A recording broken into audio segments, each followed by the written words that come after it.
All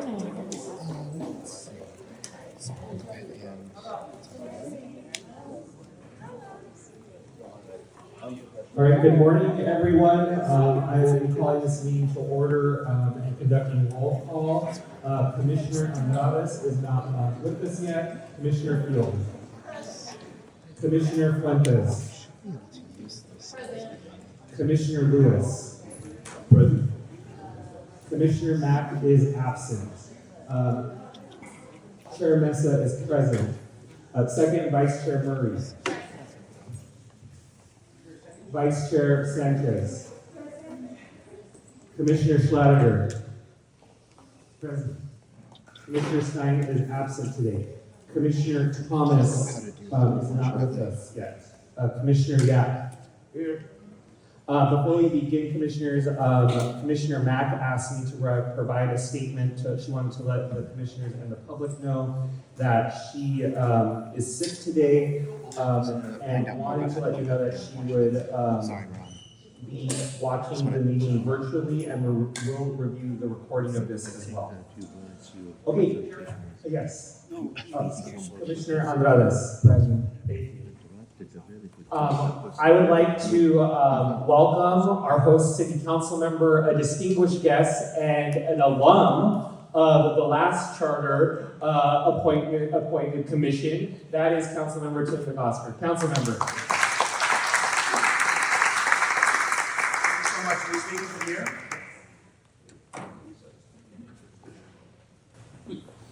Well, thank you so much, everyone. We'll do a little sound check. Is that clear? Can everyone hear me? Yes. Good. Welcome to the 1-5.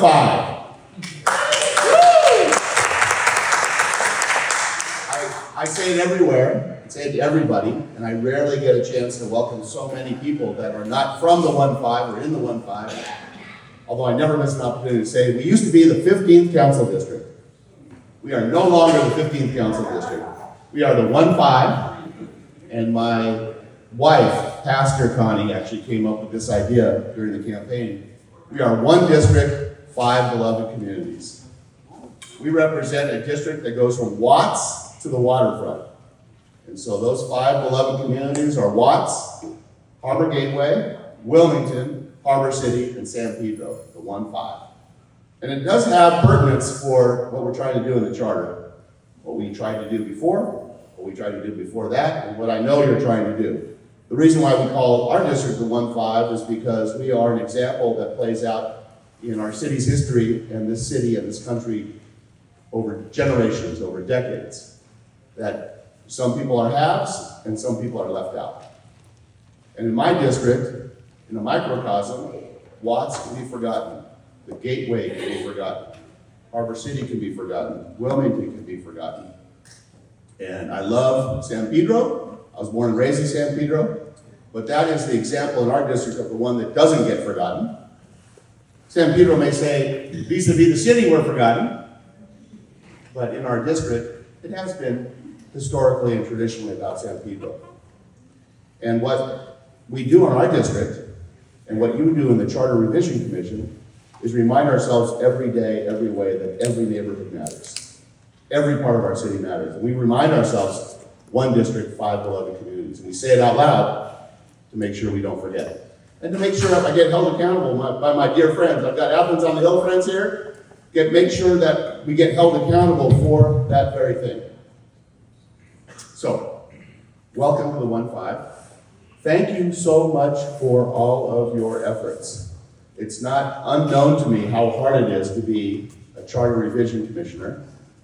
A long time ago, I was on the appointed Charter Revision Commission for a very short while until Jerry, I was picked up by Jim Hahn to be his Chief Deputy City Attorney, and Jerry Gaines, who's right there, came in behind me and fixed all the mistakes that I had made. And in those days, we had an elected Charter Commission and we had an appointed Charter Commission. And I will just say, and leave it at this, that it was a deeply political time,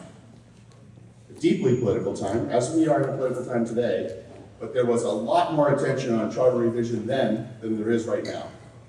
I don't know if we have other things competing with us that has caused less attention on charter reform. I presume that's the case. But then, because the then mayor, Reardon, put this front and center about what he actually wanted to do, it caused other interest groups to put front and center what they wanted to do. And the issue that you are focusing on today was one of the central issues. Personnel and employment, city family. And I will say, I'm not going to spend much time talking about it because you're going to have experts far greater than I talking about it, but I will tell you that for me, as the son of a firefighter and the brother of a couple of firefighters and a daughter who's in city service as a firefighter, you get the pattern here? The fire department never calls me, I'm leaving this job and going there. Our city employees, to me, are not only the most important asset, they are the asset of the city. They are critically important. And on the personnel committee, in tough budget times, we have knocked ourselves out to make sure that we not only treat city family fairly and well, as well as we can, but fairly is really what is demanded of us. And I hope that we reach that measure. But also, we spend a lot of time making sure that we hang on to the city employees that we have.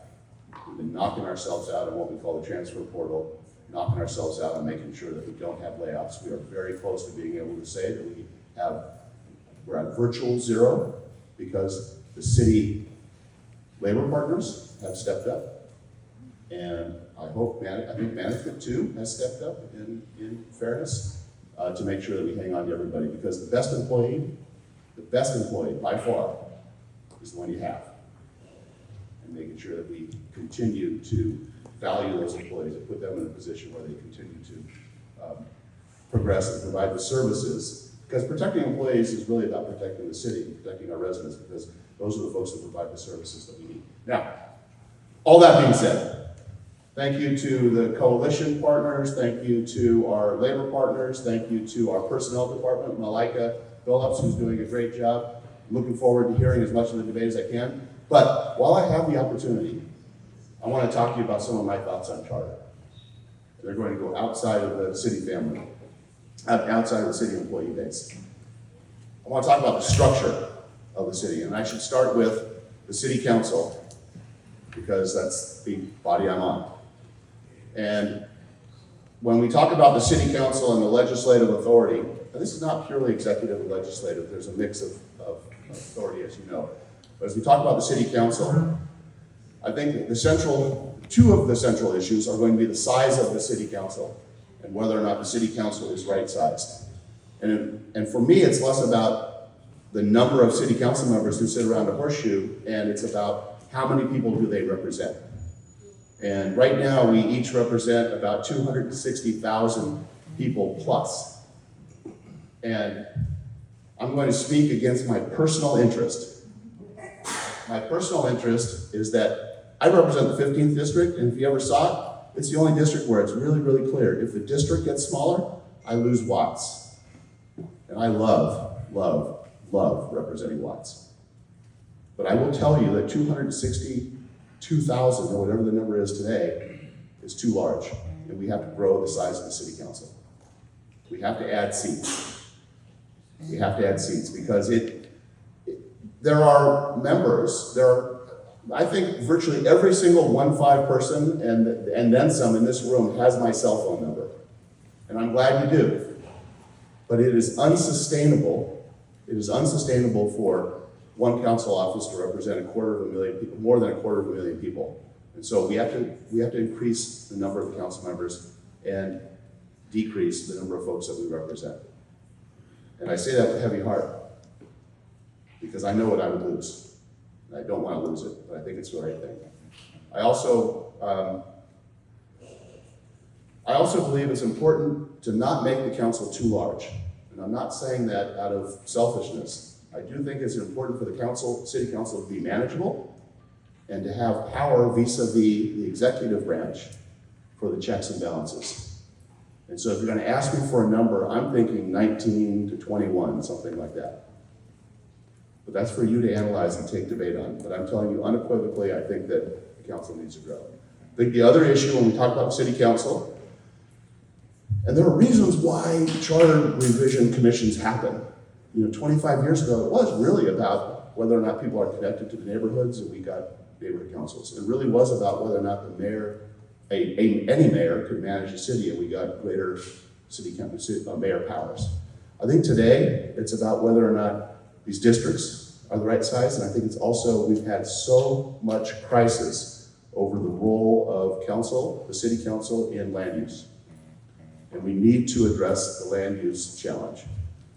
Do council members want complete and utter control over land use? Yeah, when the question's easy. And when the question's hard, not so much. And I think one of the answers, and I'm not here to say answers, I'm really here to just throw out stuff. I think one of the answers is standing right in front of us, and it relates to the Department of Neighborhood Empowerment, but more importantly, the neighborhood councils. My boss, 25 years ago, Jim Hahn, began the charter revision process by recommending that neighborhood councils have land use authority. And it scared everybody, because they didn't exist. So nobody knew what we were talking about. Now we know. I have 25 years of experience with the Department of Neighborhood Empowerment, and more importantly, with neighborhood councils. And I think that it's going to be important for us to take a look at the neighborhood councils and make the decision of what land use, not whether they get land use authority, but what land use role do they have to take that first crack at it, to have these decisions, to have this analysis happen at the local level, which is always best, and then have that frame, set the frame for where we go within the department, and have professionals within the department finish that frame, not finish it entirely, but to continue to frame it and put guardrails on how much happens at the next level up. And you will ask, what's the next level up? This could impact whether or not we have APCs. Area planning commissions were designed to do a little bit of what I'm talking about, and they're great. People that serve on APCs are fantastic. But it was a patch to avoid giving land use authority to neighborhood councils. So I think we gotta decide, where are we going to put this first local shot at deciding what happens in land use? Neighborhood councils, I say yes, and then what does that do to APCs? I'm not for adding additional layers, because you could have neighborhood council to the APC, to the CPC, to the plum, to the council. I think that's too much. So you gotta decide how you streamline that and how we constrain and guardrail what the council and a mayor can and can't do on land use without taking away the role of the council member to represent his or her constituents, who, at least at the last election, said we trust you with land use, in part. So that's city council. I want to move to the mayor. As we talk about the mayor's authority, there is less for me. There might be a lot for you to talk about, less for me to talk about. I think we really did focus on the mayor 20 years ago. And I think that there are a couple of tangential things, having been in a mayor's office after the charter and implemented this charter, that I think are important for us to consider. And I'm going to say this, there's not enough time for me to say it carefully. I think we have too many commissions and too many commissioners. We just do. And I think that there are roughly 400 commissioners. The mayor's office inside the four walls, and they're not allowed to say it. I'm allowed to say it because I was there and I escaped and lived through it. It's really, you spend a lot of time analyzing and appointing and balancing commissions. And some are none are more important than others, but some are more absolutely necessary to the functioning of government than others. Like, we could not survive. I shouldn't say we couldn't survive. We absolutely must have a police commission. That comes out of Christopher Commission and all of our reforms. It's absolutely imperative that we have a police commission. I think it's imperative that we have proprietary departments, DWP, Airport and Harbor, that have citizen commissioners, as they used to call them, who don't necessarily have expertise in that area, but have expertise in being community members and do the work in public so everybody sees it. But I think that once we get past that, it's not necessarily a charter reform issue, but I think it's an important issue for us to consider as we do all this. I think we have to make the government a little more efficient, and that should scare people, because efficiency also means doing things out of public sight. But there are commission actions that nobody comes to, There are commissions that don't have the attention and they're not making decisions on contracts. And it's a lot of time and energy spent by employees of the city, frankly, that could be spent elsewhere. I'm not talking about laying folks off, but we have plenty of other things to do. I say that gently as a lead-in for the following. We got to figure out public works. The Public Works Commission is unique. It's a unicorn, and it's an anachronism in our city government. The Public Works Commission are commissioners who are appointed and under the charter work full-time and are paid full-time. And great, I appreciate that. I think that model has outlived its useful purpose. Because having a Public Works Commission means that we have bureaus within Public Works Department that are not necessarily speaking to one another, but more importantly, not necessarily speaking to the private works entities, planning and DOT and building and safety. And so I think it's time for us to consider whether or not we even have a Public Works Commission, and if we do have a Public Works Commission, turn it into a commission like DWP, Airport and Harbor. It's an unpaid commission. And I think this is the moment when we consider collapsing the Public Works into planning, building and safety, DOT, and other functions that are related to planning, like there's some in fire, for example, so that all of the permitting for public and private works are in a community development department. This is not a model that's unknown to us. The city of Long Beach did something similar when one of the greatest managers in city manager history, Jim Hankler, formed that. And I think it is a model that could put us in a position where we can have a more competent, more comprehensive, more organized response to development, public and private development. Now I'm going to come back to public development in a second, but I want to move to the controller before I get to city attorney. When we talk about the controller's office, the controller, has responsibilities for auditing and for paying the payment system, and it is one of the things that doesn't exist in our city government is a chief financial officer. We do not have a chief financial officer. I would also say we don't have a city manager, but I think that's probably a hill too steep.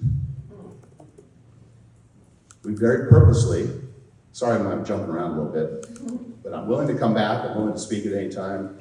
We don't have a city manager. We don't have a city manager form of government. The largest city manager council form of government in California is Long Beach, where the mayor sits as the convener of the city council and has the title mayor, but really is running the city council and working with the city manager on the effective performance of the government. I think it would be interesting to consider a city manager or someone who is at least a first among equals in the city management world. Among the city managers and bureau chiefs and executives of our city. But I want to put that aside for a second. I just want to say that not having a chief financial officer hurts us every day. It certainly hurts us every month when we don't have a regular P&L and we're looking at what money's coming in, what money's going out, how are we doing, and how do we predict the future. We do have a quarterly financial management analysis, but right now the function, if someone were to say, I'm sorry, am I going too long? If someone were to say to us, like, who's your chief financial officer? I think a couple of folks in the building would raise their hands and say, I'm kind of that, the controller and the CAO. But neither one is. Neither one is. And not their fault. It's the fault of prior commissions, and if it doesn't get fixed, it's your fault. Right? I say that lovingly. Why is the chief financial officer important? You just look at the integrity of the budget and the month in and month out sort of functioning of how we're going, and raise the red flag and have the responsibility for raising the red flag, because people in the building now raise red flags all the time.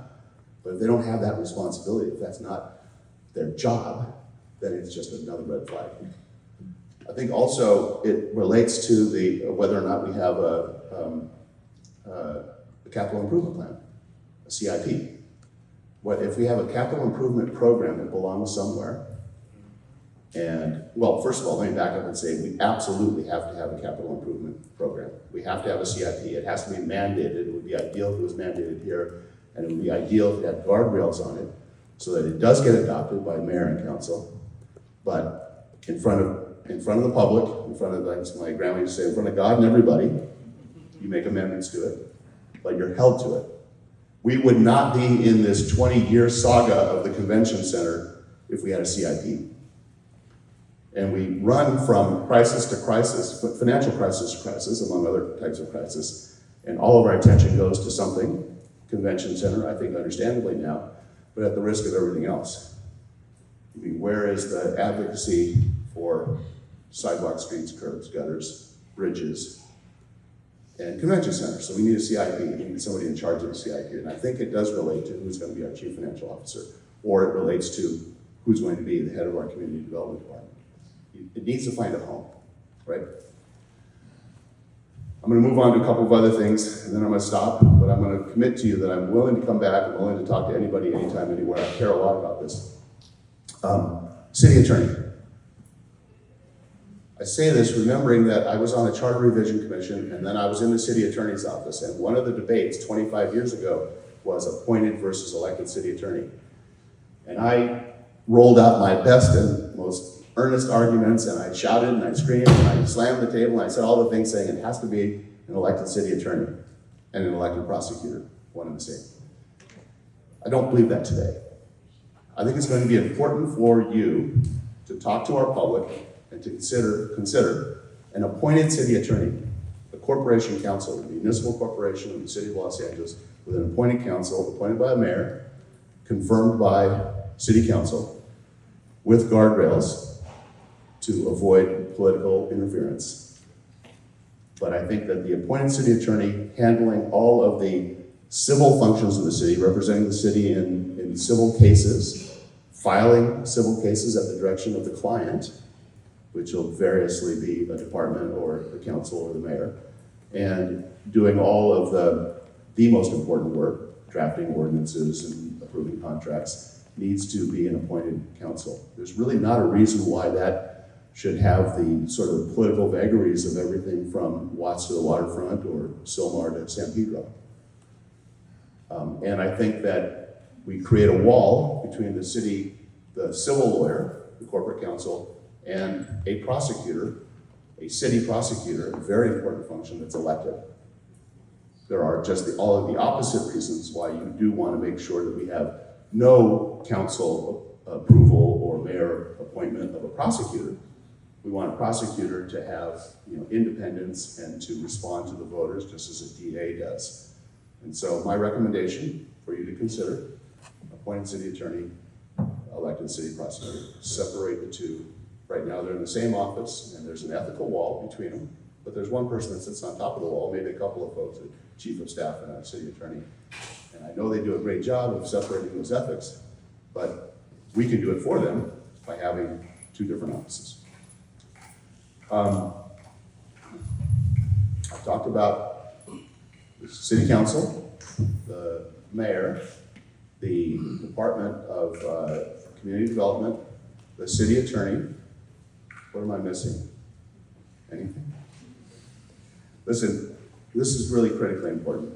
I appreciate everything you guys are doing. Councilmember, if you may, on this one. Yeah. We're also looking at a 2-year budget cycle, but specifically, I would say, because I know this is of interest to you, Yeah. the timeline of that to give proper consideration to the public and to the council. Yeah, I thank you very much for bringing that back. When we, within the controller's portion or the CAOs or not having a chief financial officer, I was going to recommend that we actually institute a 2-year budget cycle. But we mean timeline of when we instituted initially? And of the amount of time that you all get to consider the budget. Oh, yeah, yeah. So today one of the, so there's a few interesting, unique things about the budget. One is that the CAO has this really interesting role in developing the budget with the mayor. So the CAO office and that person and that function works for the mayor, works for the mayor's budget team, which is actually in the charter now, which is good, and is not working for the city council, I'm not answering your question directly, but I wanted to answer a few questions. I would address a few issues. Is working for the mayor. And the day that the mayor, by charter and by ordinance, drops the budget in April, we have a very short period of time as a city council. One of the other interesting things is that the day that happens, now the CIO works for the council. And I don't know a solution to that problem, but it is kind of a problem. And so we have a very, very short period of time for our chief legislative analyst, who we call the CLA, to give us all of the analysis on the budget. And then the CIO, who doesn't necessarily have to work with the CLA, but they work together as professionals, is advising us on what went into this document and why. And the CLA is currently her job is to look into the document and tell us whether there are things that are missed or misinterpreted or misstated. And to go from April 15th to July 1st or June 30th is really a short time period. And so if we are on a 2-year cycle, by logic, there's a lot more for us to look at and think about. I think it would make sense to put the mayor in a position, the CAO in a position, or whoever works for the mayor and putting the budget together, to give it to us with at least earlier by 2 months, 2.5 months, so that we have a fuller set of public discussion. Because remember, there is no public discussion of the budget until it drops on April 15th or soon after. And we are in a position, the uncomfortable position, that as a city council and as a budget chair, I'm not the budget chair, but I do sit on that committee, we hold 1 8-hour or all-day session for people to give comment, and they haven't read it either. It just came out, and public participation is critically important, but it's also time-consuming. And so adding more time for the mayor to drop the budget and for us to adopt a final budget and have months in there to consider a 2-year budget, I think would be good for public participation as well as good for us to come up with better decisions, or at least decisions that are more in the light of day. Thank you for that question. Other questions? I do think that Department of Neighborhood Empowerment and Neighborhood Councils is going to be really important for us. If we go back to the first thing to give real authority, we need to also make sure that we're investing in it, and we also need to make sure that we're not just investing dollars, but we're investing in the structure.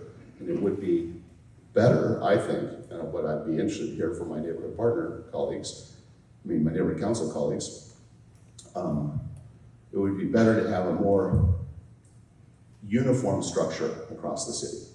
And understanding if you are, doing the Phillips 66 plant, renovation, and you're walking into 3 neighborhood councils, 4 neighborhood councils who all have legitimate interest in what's going to happen to Phillips 66. It would be ideal if it was apples to apples, if we understood the structure of each one of the neighborhood councils and how they process decisions, just like it's important to know how our council processes decisions, and to have all of that be open and public, and to have that supported, of course, by the city family. So let's think about not just giving more authority to neighborhood councils, but let's talk about the uniformity of how they reach their decisions.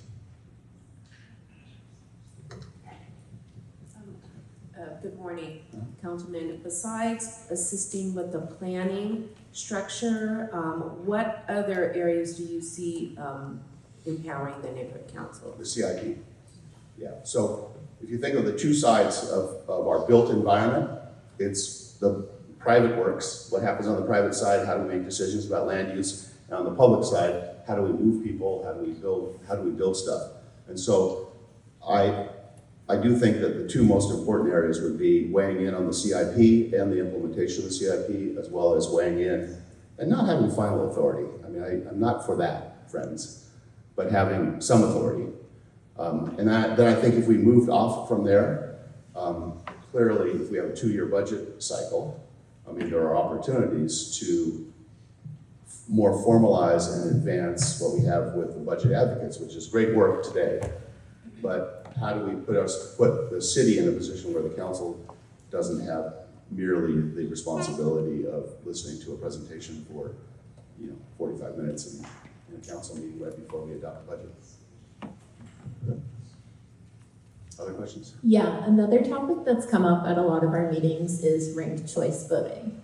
Do you have any thoughts or reactions to that? I don't, and I just spoke to one of our friends. Oh, you gave me a card, but didn't give me your name. But I spoke to one of our friends on this. I've heard it in council, in public comment sessions. I'm intrigued to know more, but I don't know enough to speak on it. And that's not a dodge. I mean, if you guys know me, I don't do dodges. I'm just not ready to say whether this makes sense. But listen to him. It's interesting. Other questions? I have a question on city governance, council member. We're also looking at, with the corruption scandals that have happened, which have been part of the city council that determines what happens to those members of the city council. Yeah. What are your thoughts on the commission, the charter, what it says, and how we should move forward on that, since I'm chairing that committee? Oh, thank you. Thank you. This is a particularly difficult one for me. I was not on the council yet when the council was going through all of its considerations and limitations on how it could respond and remove somebody from the city council. And then I observed from a distance what I thought was surprising, that the council could remove someone and then the city controller, or not remove someone and the city controller had independent authority to pay or not pay. I do think that as a lawyer and as a person who cares about every job, and council is a job, that it would be ideal to more clearly provide in the charter what the response to bad acts or perceived bad acts are, to clearly describe what the due process is for an individual member, should that member choose to pursue it or not, and then give clear authority to the council with some sort of backstop. Typically it's going to be the courts, right? But some sort of backstop so that they can remove someone, and then clarify that we don't have independent actors in the government, that the controller can't pay or not pay someone and effectively override or take away that decision of the council. I think it is important to have this happen in open and public session, so I think it belongs at the council. And it's not like a lot of council members are, I mean, I shouldn't speak for my colleagues, but I as a council member, I'm not looking forward to doing that. But I think the benefit of council doing it is that it's open and public.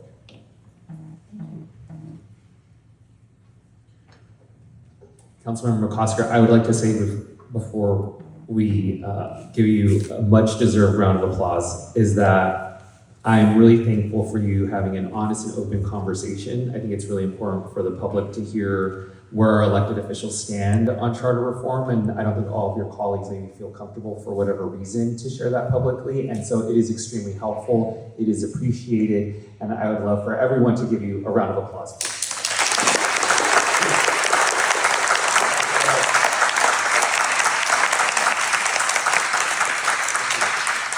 I appreciate your work and short visits, long friendships. Call me back when ready, and I look forward to coming back in the future. Thank you.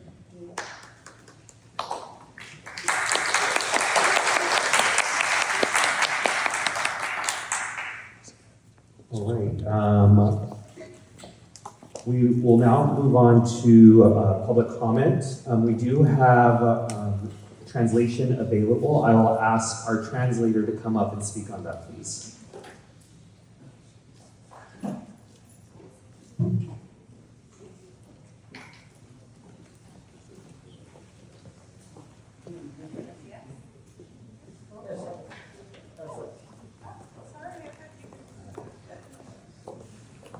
Buenos días, soy Leticia Johnson, intérprete de español. Si necesitan interpretación, por favor, vayan a vernos ahí en esa mesa.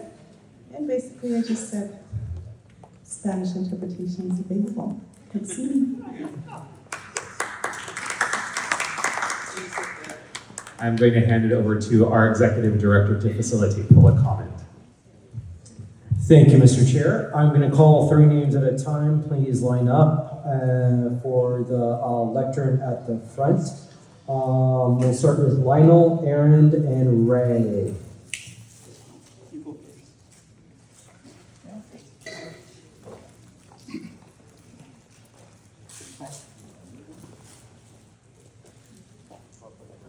We have right up here at this one, Lionel first, then. Okay, go ahead. So we have one item on the agenda plus general public comment. So you have a maximum of 2 minutes. Which would you like to go for? 1 or 2 minutes? 2 minutes? Should be probably less though. Okay. Yeah. Great. Hello, I'm Arn Peter Castelline. I'm a resident of downtown Los Angeles, and I'm also the LA chapter chair for the Equal Vote Coalition. I was excited to see both star voting and ranked choice voting proceed as topics for the government structure subcommittee. So today I want to share a bit more. Star voting lets voters provide scores from 0 to 5, as opposed to ranked choice voting where voters are providing their first, second, third choice, etc. With the star ballot, voters can show their full and honest preference for each candidate regardless of how many options are on the ballot.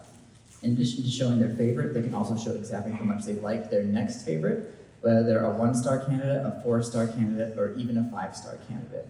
With star voting, that's allowed. If a voter feels the same about multiple candidates, they can give them both the same score. That means it's almost impossible to avoid a star ballot, and it also means voters can be as expressive as they please. If they want to give a nuanced opinion, that's great, but if they just want to give 5s to everyone in their party, that's also great. I look forward to following your deliberation, and I'm always available in case you have any questions. Again, I'm Aaron. Thank you all so much for your time and for your service to the city. Thank you, Lionel. 1 or 2 minutes. 2 minutes, please, Mr. Director. Lionel Morris, speaking as an individual, for myself, I'd like to urge the Charter Reform Commission to take into consideration the suggestions and recommendations made by the Los Angeles City Ethics Commission, Fair Rep. LA, Mr. Rick Cole, former Deputy Chief Controller Rick Cole, the City of Los Angeles Reseda Neighborhood Council, and the Los Angeles Neighborhood Council of Budget Advocates White Paper recommendations. And I look forward to making our city work for everyone else in the city. Many people are depending on you to make our government better, more functional, more responsive. And I want to thank you for having this meeting. I would like to thank Tim McOsker for his lovely presentation. Thank you for being here, Mr. McOsker. I'd like to thank the Personnel Department for being here, the Coalition of City Unions, and Budget Advocate. Thank you, everyone. Thank you. Ray. After Ray, we're going to have Jerry, Godfrey, and Eric. So Jerry, Godfrey, and Eric, if you can up. Ray, 1 or 2 minutes. I'll take as many minutes as you're willing to give me. I'll take the 2. 2. Go for it. Ray Regalado, I'm with the Northwest San Pedro Neighborhood Council. I'm president and former bond commissioner, and currently a Department of Transportation commissioner. The importance of public participation is evident here with the amount of people who are here listening to what you all are going to be dealing with. But here's the big challenge. When we're trying to do our work as neighborhood councils, 30-day public comment periods just don't work. We need, at the very least, 90 days so that we can convene community, document community, and express their wishes. And as a commission, I'm sure that might ring true with you, but I'm saying that even across the board with the commission I'm on currently, a 90-day public comment period is something that's really necessary for the neighborhood council system. Because it isn't just done on a whim. We look into the issue, and I'm going to use the example that Councilmember McOsker used, the Phillips 66 project. 450 acres of redevelopment for a piece of property that has been used as a refinery, and they're going to be repurposing it. And it's going to affect the community, the harbor community in general, but specifically North San Pedro, Harbor City, and Wilmington. It's going to affect our lives, and we really need to be able, as neighborhood councils, to be able to take our public information and present it to planning. I'm going to tell you, it took me almost 30 days alone to get planning, to get to listen to the fact that we need more than a 30-day public comment period on the NOP. What's gonna happen when the EIR comes out?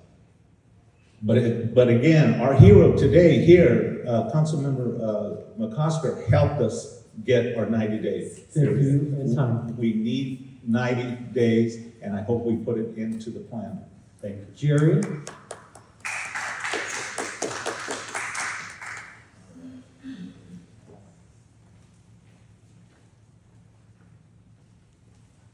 Go ahead. Commissioners, thank you for being here, doing this. I was in your spot 20 years ago, and I took over for Tim, and we wish we had the wisdom and the knowledge that Tim just gave the last few minutes when we created that document, because we did not. We were kind of empty on that. But Executive Director Ralph Schoenstein was our guy. That you guys really got to spend time with all his history. He knows more about everything than I know anybody else. Really loved working with him.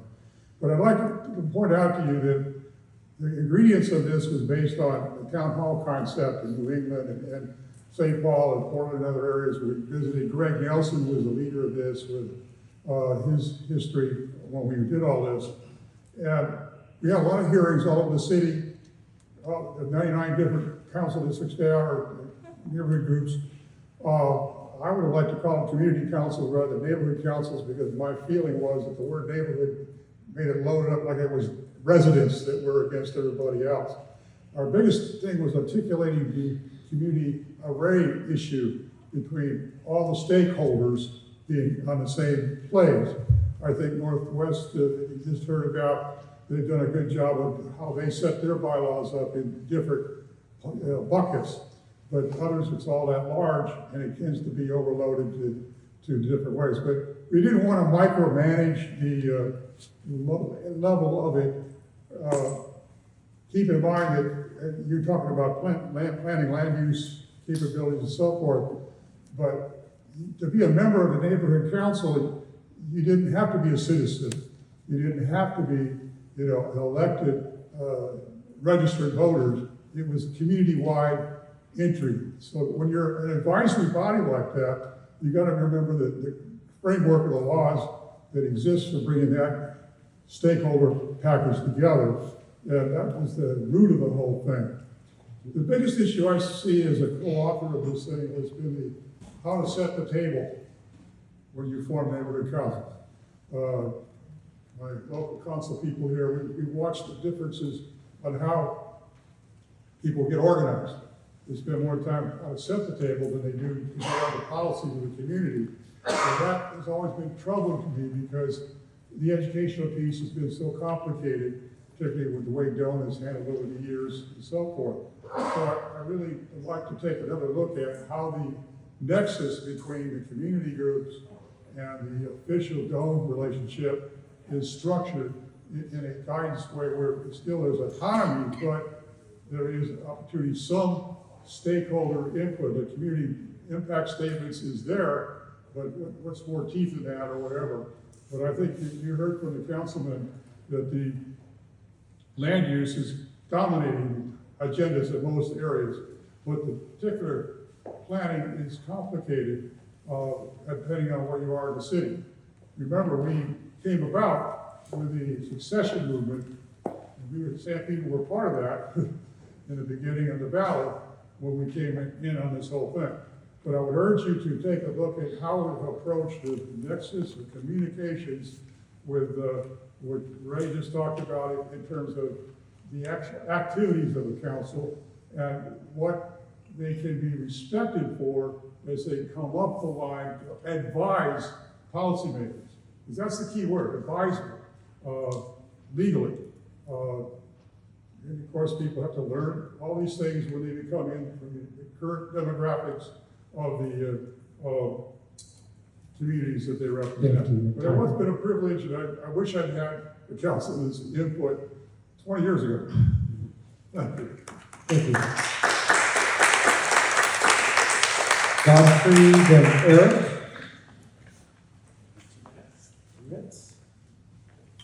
Godfrey Plata LA Forward Institute. It's been a pleasure for our community members to start getting to know some of you, and we look forward to getting to know those of you we haven't gotten to know yet. I'm also glad to be in the 1-5. I went to middle school 2 miles from here. One thing that has come up in our conversations is that there are aspects of the charter that the 4 study session themes may not have been able to accommodate.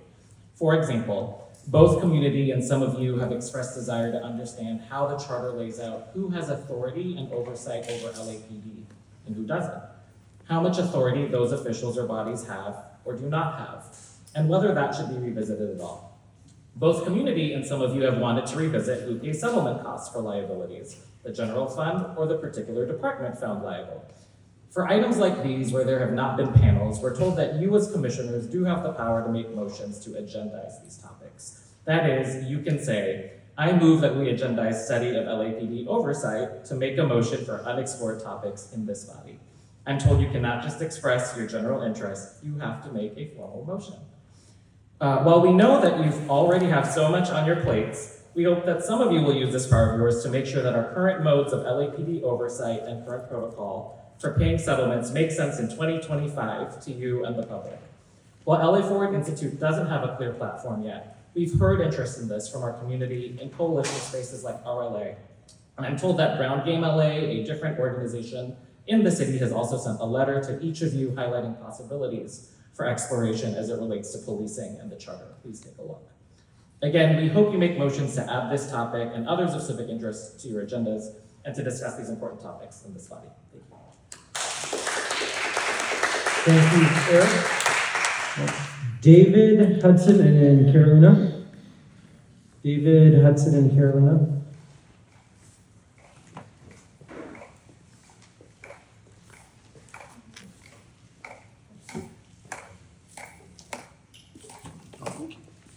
David, which one is David? David, go ahead, right up here.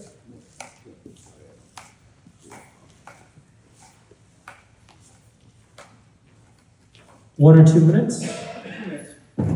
Go. Good morning, distinguished members, ladies and gentlemen. My name is David Ontiveros. I work for the Department of Water and Power and a resident of the City of Los Angeles. Just want to bring to your attention and request that you might consider charter amendment when it comes to Article 6, proprietary departments. My department, Department of Water and Power, we service the City of Los Angeles, water and power. We're essential workforce, and we have so much demand for new infrastructure builds that we just don't have the current availability to hire people as needed on demand. You got to go through the civil service personnel department, which puts a lot of restrictions on us.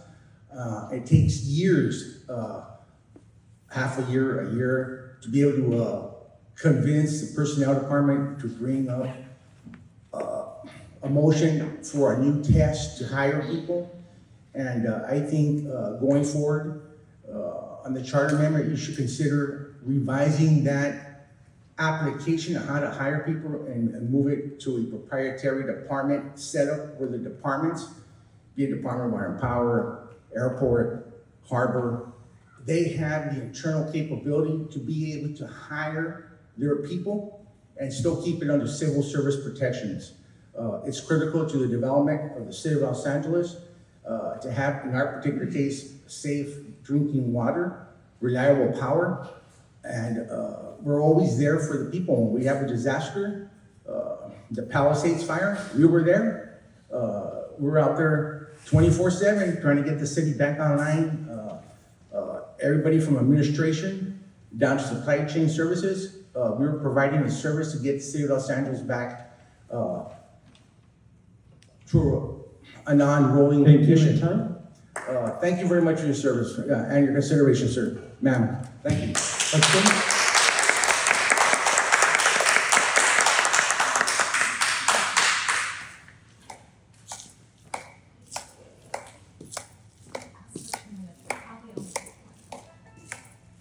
Sorry, how long?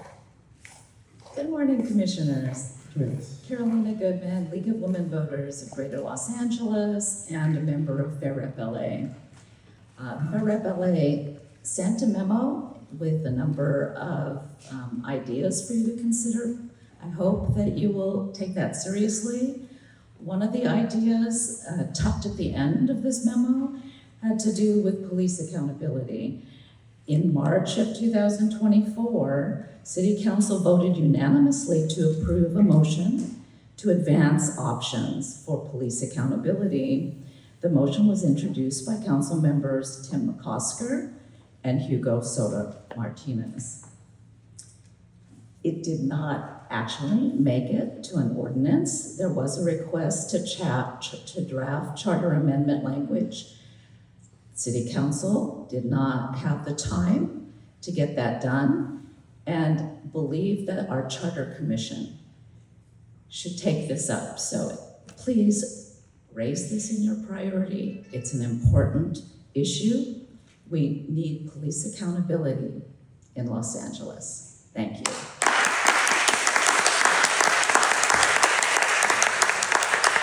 Okay, after Hudson is going to be Nicholas and Lori. 1 or 2 minutes? 2 minutes? Go. Good morning, everyone. Hope you're doing all right this morning. My name is Hudson Hawk France. I've been interested in different ways to vote ever since I was a kid watching YouTube. I came across ranked choice voting, and I thought it was the obvious choice. But a few months ago, I was traveling through Oregon, and I came across Equal Vote, a group that preferred star voting and other methods. And that got me thinking, how do we most accurately figure out who wants to vote for who? So I called them up. What I walked away was, how do we most accurately find out what the public wants? So here's the way I think about it. If you'd want to know the best taco shop in town, you wouldn't rank them against every other taco shop, 1 to 50, you'd rank them 0 to 5. Or you wouldn't do this with a mechanic or any other product on Amazon or Yelp. You'd give them a score, not just a ranking. And that's what star voting does. It's simple. You score candidates from 0 to 5, and the top 2 automatically go to a runoff, and whoever's preferred is then head-to-head. The best part, star and ranked choice voting both agree on something, automatic runoffs. That means big savings in time for voters, candidates, and the city. For me, star feels like the clearest way to make sure every voter's voice is heard, and that we're measuring candidates in the same way we measure everything else in life, by scoring them. Thank you. Yeah. 1 or 2 minutes? 2 minutes. Thank you very much. Good evening, Commissioners. I'll be straight to the point. We don't have a lot of time with this commission. The one in 1999 took about 2 years to do, and we got maybe 8 months to do it. That makes it vital to pursue reforms that hit multiple birds with one stone. And on the topic in today's meeting, I would like to present a few. First, personnel. Our civil service system is outdated. By modernizing hiring through faster timelines, mid-career entry, and project-based staffing, we can make city government more effective, more diverse, and better equipped to deliver services just all around. Second, budgeting. A charter requirement for multi-year fiscal plans, performance-based budgets, and a reserve minimum would stabilize city finances, prevent short-term gimmicks, and build public trust. Think 2 to 3 years, not just 1. Third, representation. I have said multiple times about council expansion, but I believe that at a minimum, we should be looking at 29 members with an automatic ballot measure trigger whenever districts exceed 150,000 residents, so that people have the chance to voice if they want to expand further. Alongside that, we should adopt ranked choice voting yesterday. Together, these reforms make representation more local, elections more competitive, and outcomes more democratic. Fourth, neighborhood councils. They should be empowered. They should have a clear charter role in deciding certain issues, such as kitchen table issues like street tree placement, alley cleanups, local beautification, and small-scale mobility. By doing this, we can get more people seriously involved in our neighborhood council system, which is one of the easiest access points into our city governance, and to be able to seek higher office from that. It also makes elections more democratic. Finally, governance. I agree wholeheartedly with the council member's point about splitting the city attorney role. Appointing counsel and electing the prosecutor. This will professionalize legal advice while maintaining prosecutorial independence. Each of these reforms solves more than one problem at once, which is the key here. Modernizing our workforce, strengthening fiscal discipline, enhancing democracy, and empowering communities. And this commission is short-lived, which unfortunately it's too short of lived. Let's make sure that reforms we advance are bold and structural and take big swings. Thank you. Lori, and after Lori, if there's anyone else left that didn't get a chance to sign up, please come up and stand. Otherwise, Lori, go 2 minutes. Lori Jacobs, proud stakeholder in the 1-5 San Pedro Neighborhood Council Homelessness Liaison and LA City Commissioner on Climate Emergency Mobilization. I'm going to focus on neighborhood council and really appreciate all that I've heard about neighborhood councils. First of all, I don't know if this is in your purview, but city council at times has allowed the changing of some of the bylaws in neighborhood councils, and Department of Neighborhood Empowerment has too.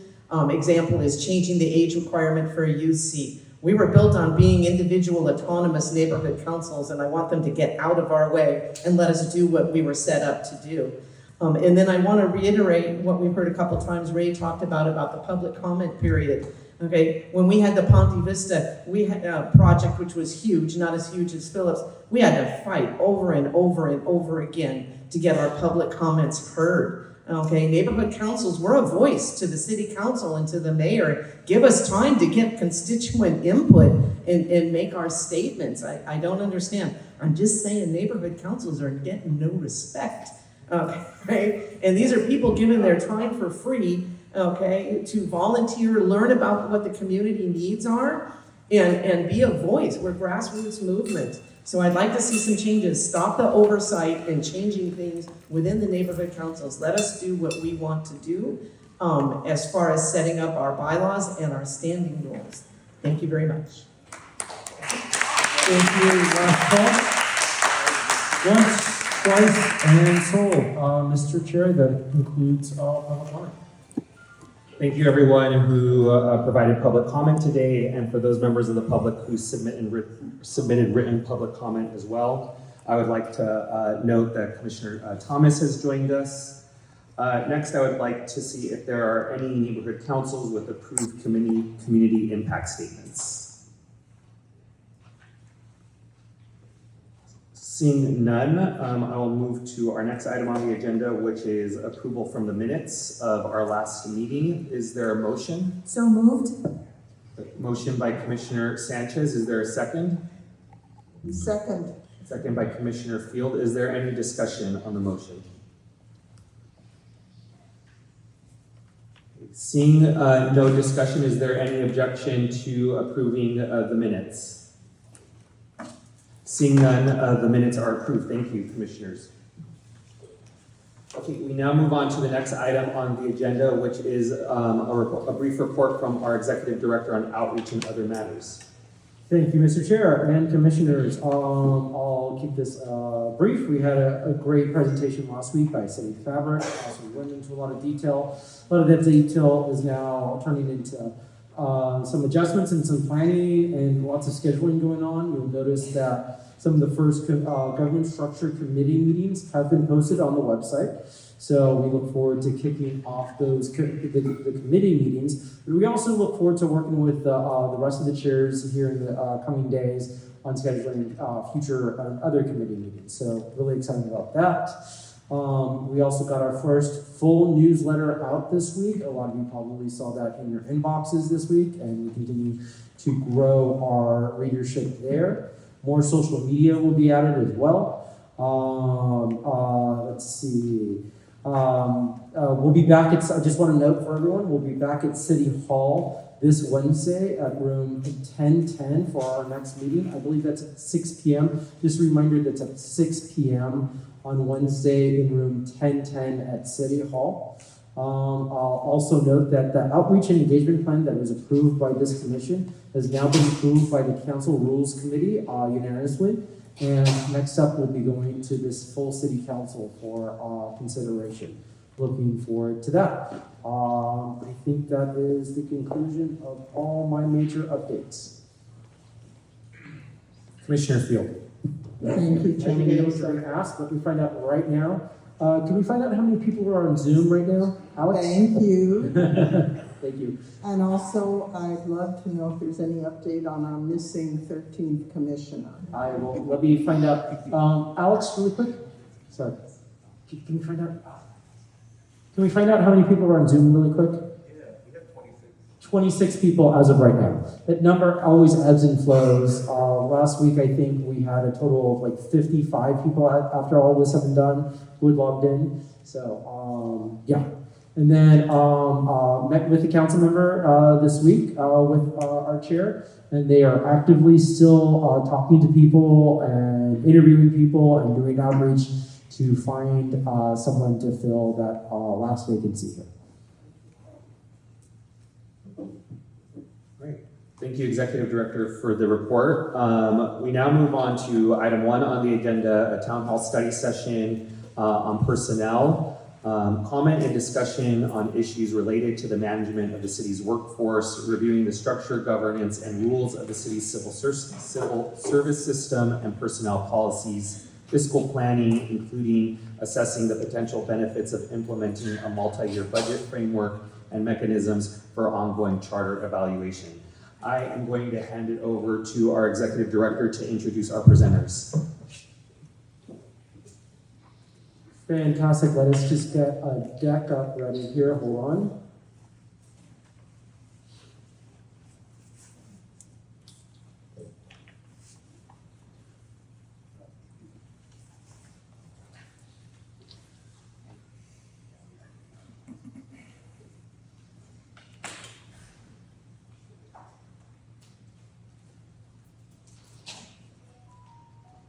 There we go. Well, Malika, if you would like to join us at the lectern right up here. Malika Billups is our General Manager of the Personnel Department here at the City of Los Angeles. We really appreciate her coming and joining us today for this presentation.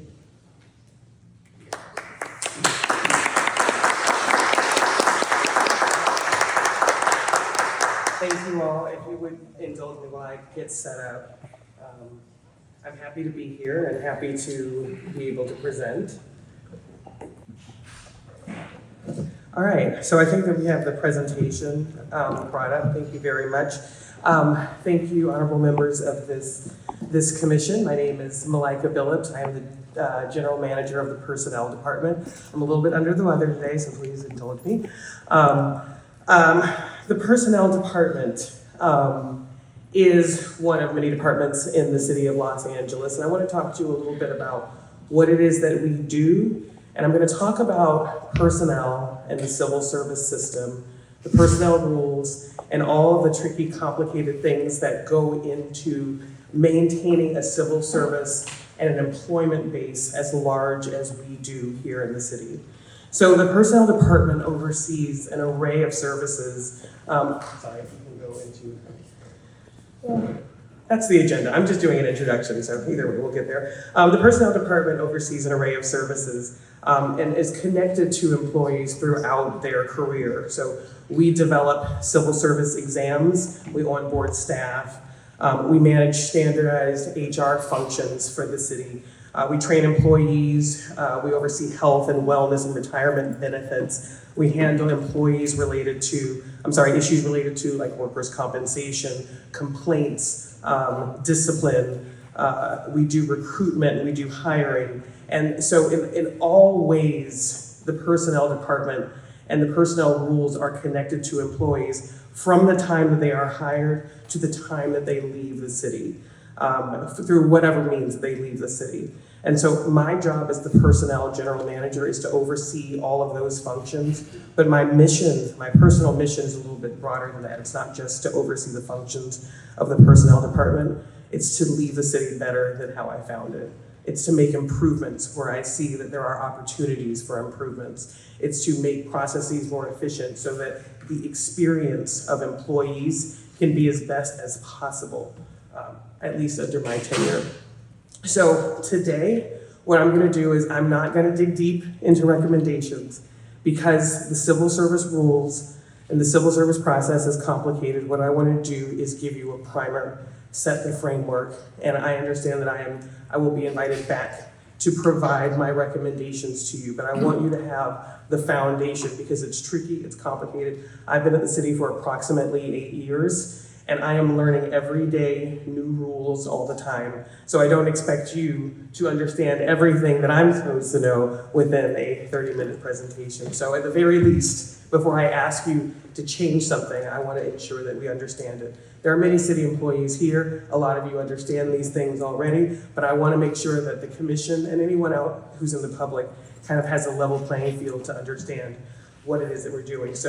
Or what we do here in the city. So I'm going to give a little bit of background about what we do in the, not just the personnel department, but just some background areas about how the government in the city of Los Angeles is structured with respect to personnel rules. The background of civil service. Civil service is not what we see everywhere in the state of California. California is an at-will employment state. So those who work with civil service, it's different, and I want to make sure that you all understand that. I also want to talk about the present realities and the present challenges, a little bit of the research that I've done to sort of get an understanding of the present realities and challenges, and how I'm going through the process of forming recommendations. And then we'll talk about next steps. So moving on. Just to give you a little bit of background and context for what it is that we're doing. There's a lot of things that are going on in the Charter Reform Commission. You guys are making a lot of decisions, but employment, employees, our budget, our general fund budget this last year was $8.17 billion. 75% of that is spent on employees, salaries, and related costs. It is the primary lever that the city has to get anything done, are the people who work for us. So for that reason, it's important that we understand the rules for onboarding and keeping employees and navigating their experience. So for government agencies, there's two types of employees. Most of our city employees in the city of Los Angeles, 95% are civil servants.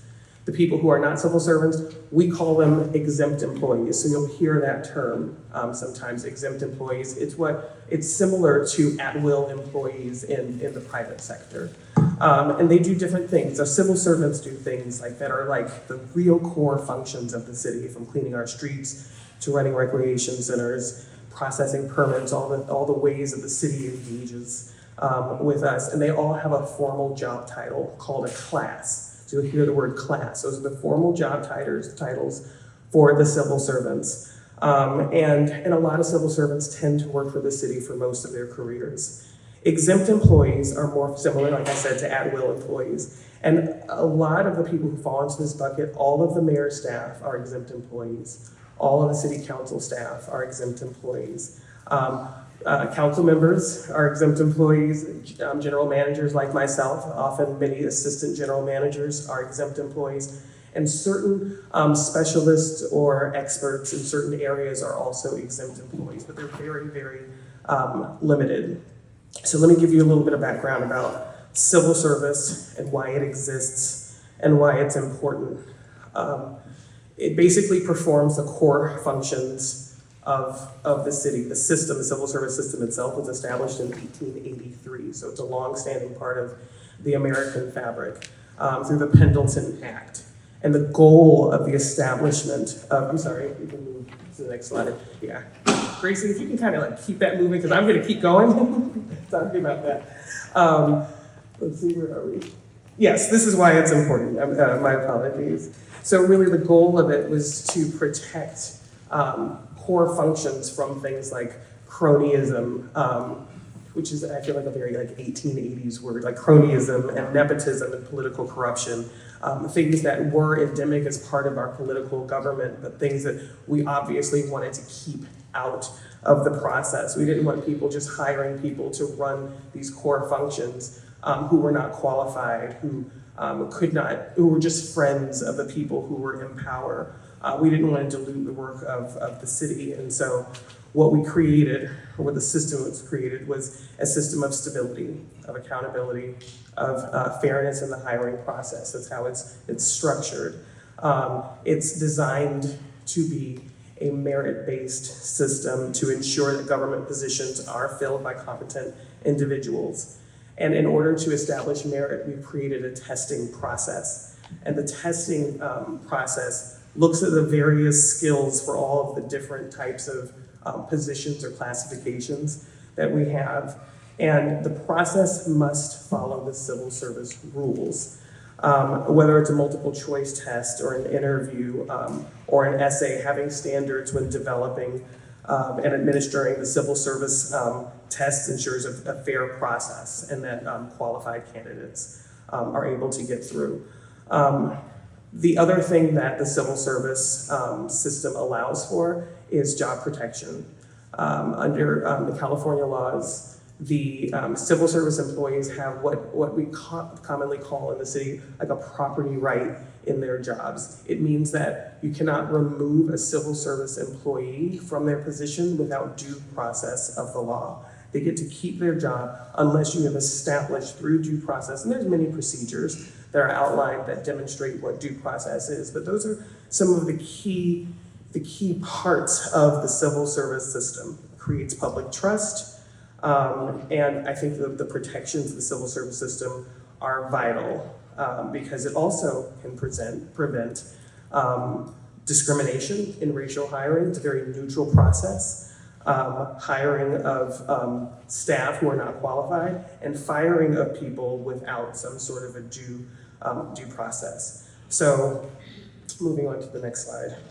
I want to walk you through how the structure of civil service kind of connects to all of the different documents and governing rules. So at the top, you'll see that civil service is structured in part, by state and federal law. That certainly governs aspects of civil service. I talked to you earlier about the property right that civil servants have in their jobs that comes from California law, but there's also federal laws that govern that. But the Los Angeles City Charter, that's what we're talking about here, it has an entire section called civil service, and that's Article 10. Article 10 of the charter really governs the civil service rules, and that's where I'm going to focus a lot of my conversation as I talk to you over these next couple of interactions. The state and federal laws can only be changed by higher, courts and government legislation, things like that. As you know, the charter can only be changed by a vote of the people. We also have employment rules in our administrative code. The administrative code can be changed only by a vote of the council. And that has rules for implementing the charter, and some of those rules affect employment. We also have a document, 103 or something page document called the City of Los Angeles Civil Service Rules. And the civil service rules detail how the civil service process is implemented here.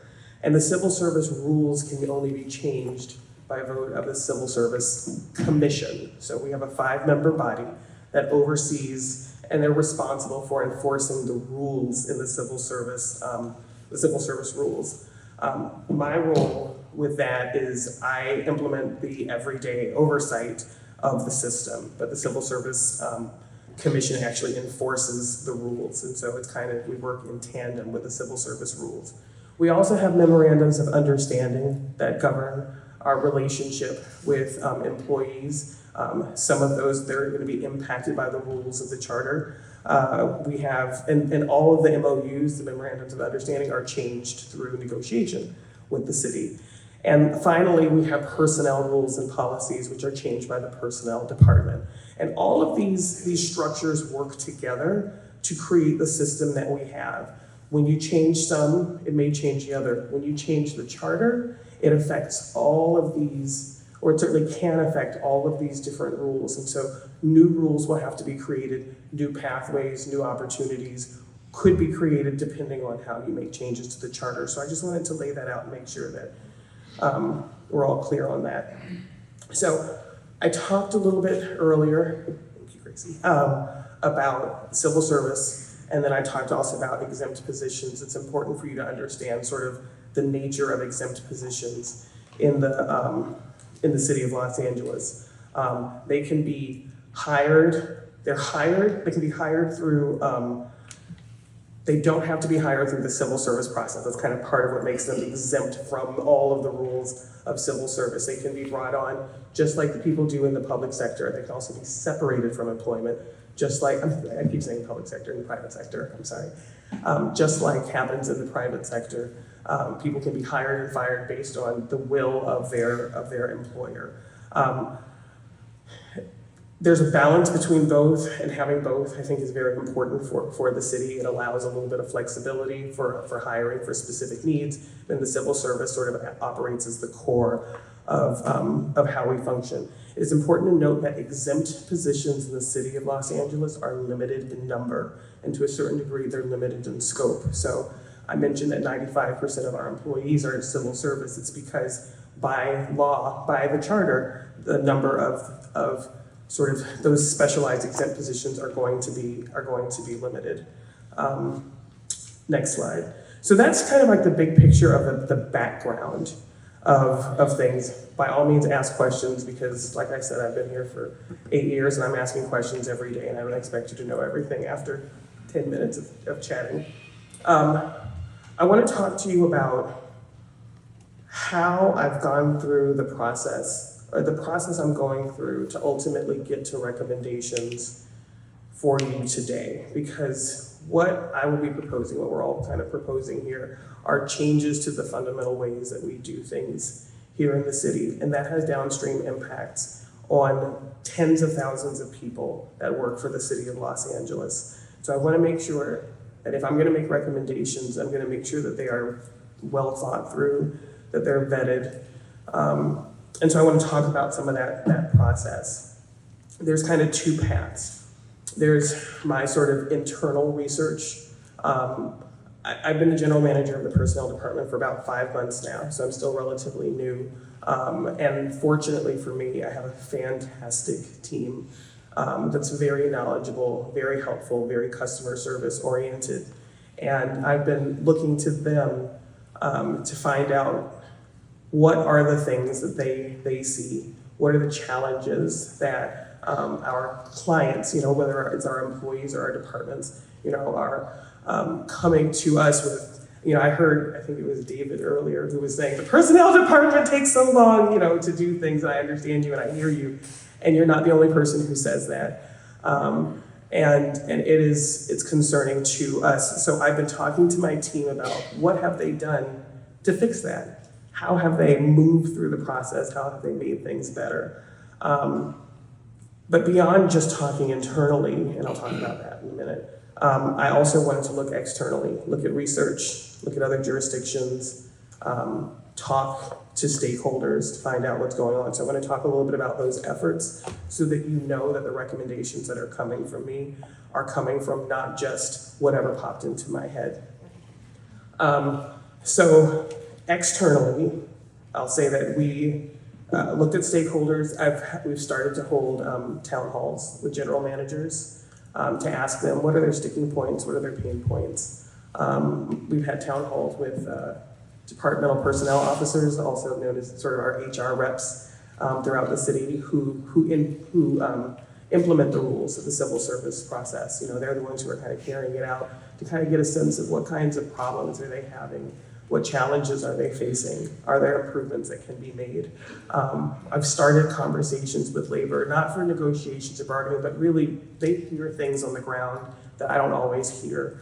And so just to kind of get feedback, like what are you seeing? What are the problems? Also, the city of Los Angeles implemented a citywide culture and climate study a couple of years ago to get feedback from employees. And we're looking at those results that have basically shared employee sentiment on what they think about the rules, the civil service rules, how it impacts them, how it impacts their experiences. I've also sort of assembled a team of support from the CAO's office and mayor's office and my team to do a little bit of research into best practices, reach out to other jurisdictions, see how other people do it, see if there's ways that we can improve things. And we've gathered some information from there. And lastly, what I want to mention is that we have, actually it's kind of where I started, my team. I wanted to get a sense of what have they done or what can be done to sort of make things a little bit more smooth. So I want to talk about some of the practices that the personnel department has employed to help improve things. And the reason I'm talking about this is because I want you all to know that the personnel department has worked over a period of years in partnership with other departments in the city to expedite things. But we've hit a point where it's harder to expedite things because we've run out of solutions. We have implemented anytime, anywhere testing. We used to be very fixed and rigid about where testing comes from. The rules for testing, the basics for testing come from rules in the charter. We've implemented online testing and an evaluation management system. It's a web-based platform to interact better with people who are seeking employment with the city. We've developed a targeted local hire program partnership with Tim McOsker and other council members who push for these programs. The TLH and Bridge to Job programs is a really, really important innovation. I think the Coalition of Unions will talk a little bit about it later on. But it has been a real boon to our city because it's sort of a navigation around the typical civil service rules to really outreach to people who are underserved by employment in the city of Los Angeles. We've also built out competency models to ensure that our tests, our exams are really testing for what are the competencies of all of these civil service positions, just to make sure that it is truly a merit-based process. We've looked at selective certifications, and certifications is kind of a very city word, but it's one where it allows us to identify who is eligible for a specific job and how do we go out and reach them if they have a specific skill set that is specifically tailored to this, targeted job. And it helps us to kind of weed through candidates who don't have certain qualifications and focus on some of the other ones. So there's a number of processes that we've done over the years in response to departments who want the process to be either expedited or to really demonstrate stronger merit connections. But again, I mentioned we've sort of hit a breaking point. We've also talked to other stakeholders, not just in the city, but outside of the city. City of Long Beach, City of San Diego, San Francisco, LAUSD. And we have an ongoing conversation about processes with the county also.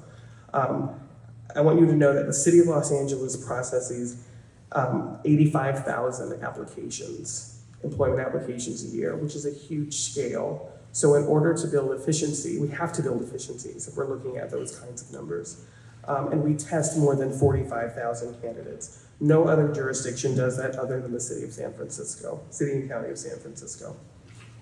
So next slide, I want to talk about what we found through our research. And essentially, although Article 10 and other areas of the charter talk about lots of different things, hiring seems to be the very biggest sticking point. It is what everyone complains about. It is the area that is most in need of some sort of improvement.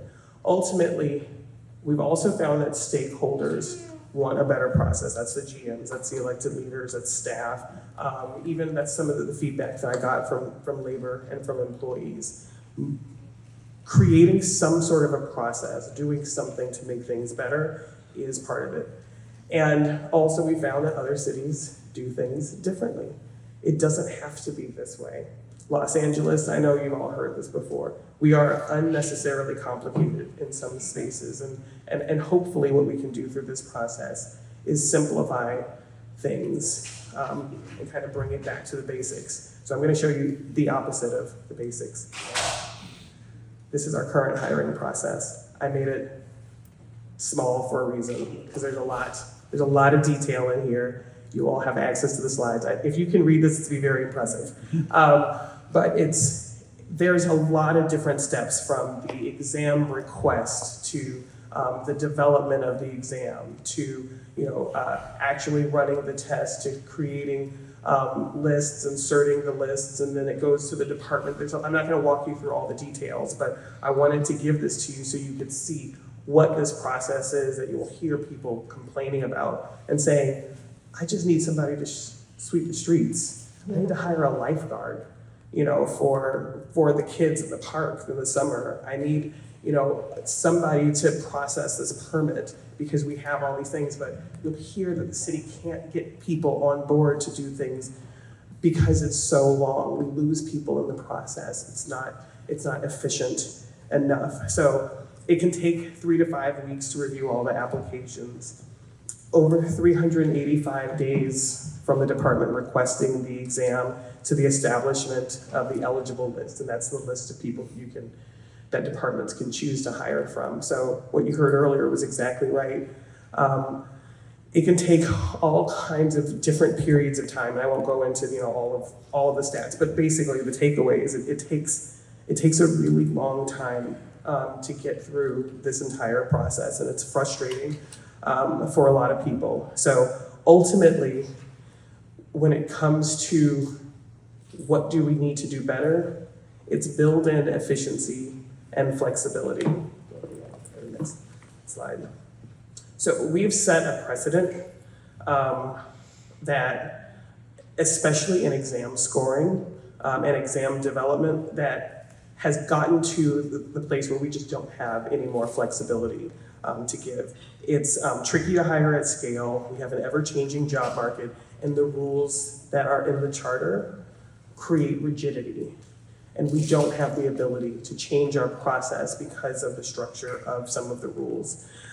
It's hard to lead in a dynamic world that does need some flexibility. Sometimes we have emergencies, we have societal changes, we have different expectations of government, we have technology that comes in that changes how we can and should be able to do things, and we don't know what's going to happen in the future also. And so sometimes we have skilled employees who end up having to leave our processes, who are working in the city, who have to leave our city employment because of bureaucracy, because of the way that we're structured.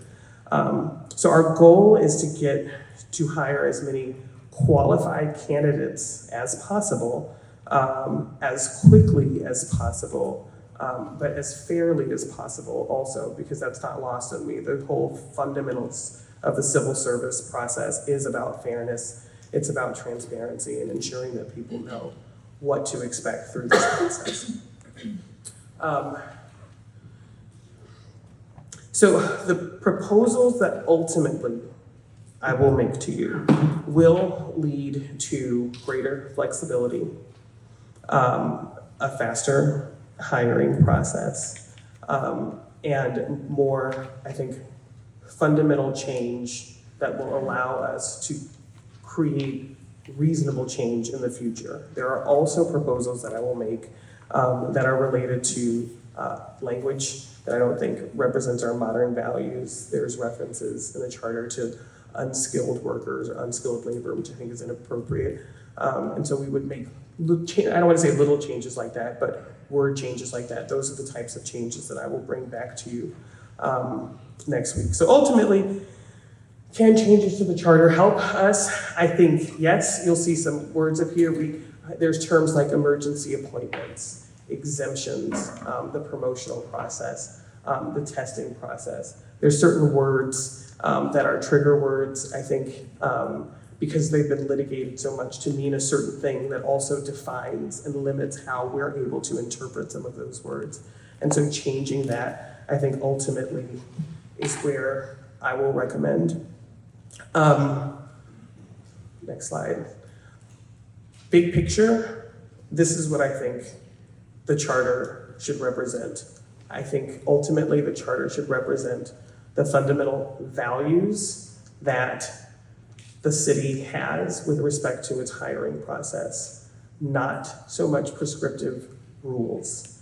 Because when you have prescriptive rules in the charter, you have to go back to a vote of the people in order to make changes to those rules, especially if our circumstances change.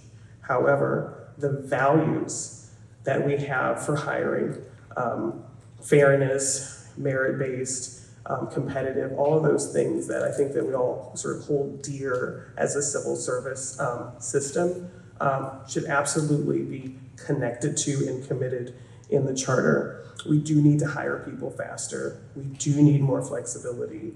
Ultimately, the personnel department goes to the Budget and Finance Committee, as Councilmember McOsker said earlier, and we ask for more resources every year. But we are in a world of limited resources. And so instead of asking, move to the next slide, asking for more money or more people or more staff, what I am asking for is a more efficient process so that we can do this work without having to have or ask for 1 million people that we can't afford. As the city gets bigger and as we do more work, as we affect more constituents, we will need to have more people to do the work eventually, but we're not going to be able to get there if we aren't able to create a more efficient process. So ultimately, my next steps are to return to you all, now that you have a basis of understanding, and obviously you can ask me questions about things, in a few weeks with very specific recommendations for how to target language in the charter, to change or remove it, or perhaps even to add it, so that we can structure a process that has the values that I showed you and that we talked about, but that allows for departments and for the city to create the flexible hiring processes in order to get the work of the city ultimately done. So over the next couple of weeks, I will continue my process of gathering information, having feedback loops with whether it's our labor partners or our city leadership, so that I can ensure that the recommendations that we bring are thoughtful, that consider the various options, and are complete. So with that, I ask you a question. Commissioner Thomas. You can hear me, I think, right? You mentioned values. This is not to you personally. Sure. What values? That's a rhetorical question, I have to ask that. Yeah. Because one of the things that's been clear to me, I was a part of a Boeing study that we looked at the impact of a Latino mayor. And the main impact was the loss of Black jobs, that the jobs would become brown. That is the situation today. And, there have been community groups that have been calling for the Tom Bradley rule as it relates to city council. I find it utterly hypocritical for the city to claim, and I'm not talking about you, for the city to claim that they want this diverse environment, right? And that's what the Tom Bradley rule, is kind of about, because Tom Bradley had one of the most diverse workforces when he was mayor. But yet they're not even willing to hire Black people. The city council isn't willing to hire Black people. Some of them, maybe it's changed since you brought up, but I guarantee you they don't have more than 2, if they have any. And so this sends a very strong message. And so when I hear things like testing, I kind of hear anti-Blackness in that. I hear the inability to lift people out of poverty, because if you're impoverished, if you're underserved, then more than likely you won't be competitive on the test. It's just something that is. But I also see, in terms of city services, if you don't hire people who understand the communities they are supposed to serve, or even care about the communities they're supposed to serve, all of the work and all of your good intentions are mute. And so, my question is, how do we get at what I would say a crisis for the city and for Black folks who are leaving the city because they cannot access these jobs? And it's even more frustrating when we see wonderful people like you, when we see the mayor who's Black. And it doesn't mean that because somebody is Black that they have to automatically, we're not talking about nepotism, though it goes on. To be very clear about that. But we're not talking about nepotism. Why is it that no one is looking into what is happening to Black people as it relates to their capacity to compete economically in this city. It is just business as usual and hiring as usual.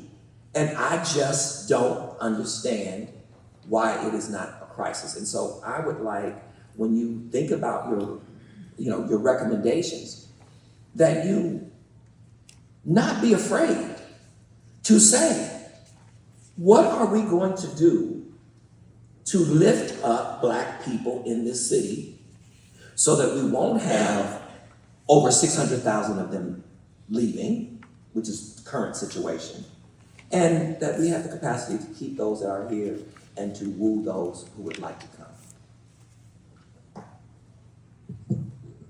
I will keep that in mind. Thank you. Certainly. And I will say, I mean, to your point, there's, like, you bring up a lot of, it's a layered question, or a layered concern. I know you're not asking the question. Yeah, I'm sorry. It's okay. That's why I didn't want you to answer. Yeah.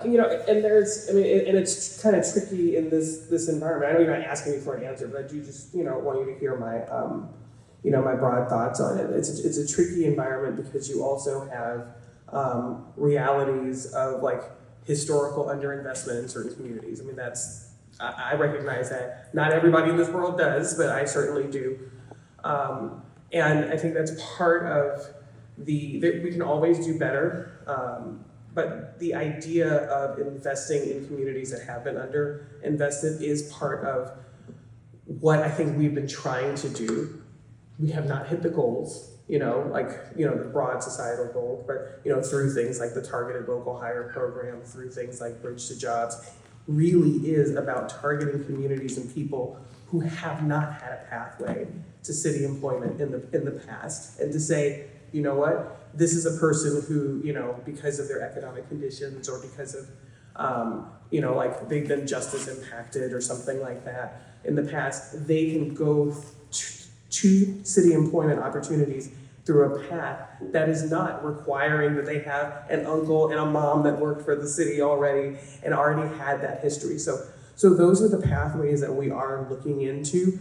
Again, we haven't hit our goals yet, but that is definitely part of the mindset of, I think, of the city, of the personnel department, of the people who I'm working with. And actually those pathways were partnerships with labor, where everybody saw, you know what, let's find a way kind of to circumvent the regular rules, the process. It really was a big feat, I think, for the city to like build these programs in order to recognize there are opportunities that we need to be able to give to people who aren't easily able to navigate through the bureaucracy of the city. So that's part of the values, but I'll look into thinking about like how to incorporate that in a broader sense too. And I just think it's important, if you haven't noticed, I lead with race. And the reason that I do that is that it never makes it to the table. Yeah. And so there's a lot of colorblind talk that actually does more damage than good.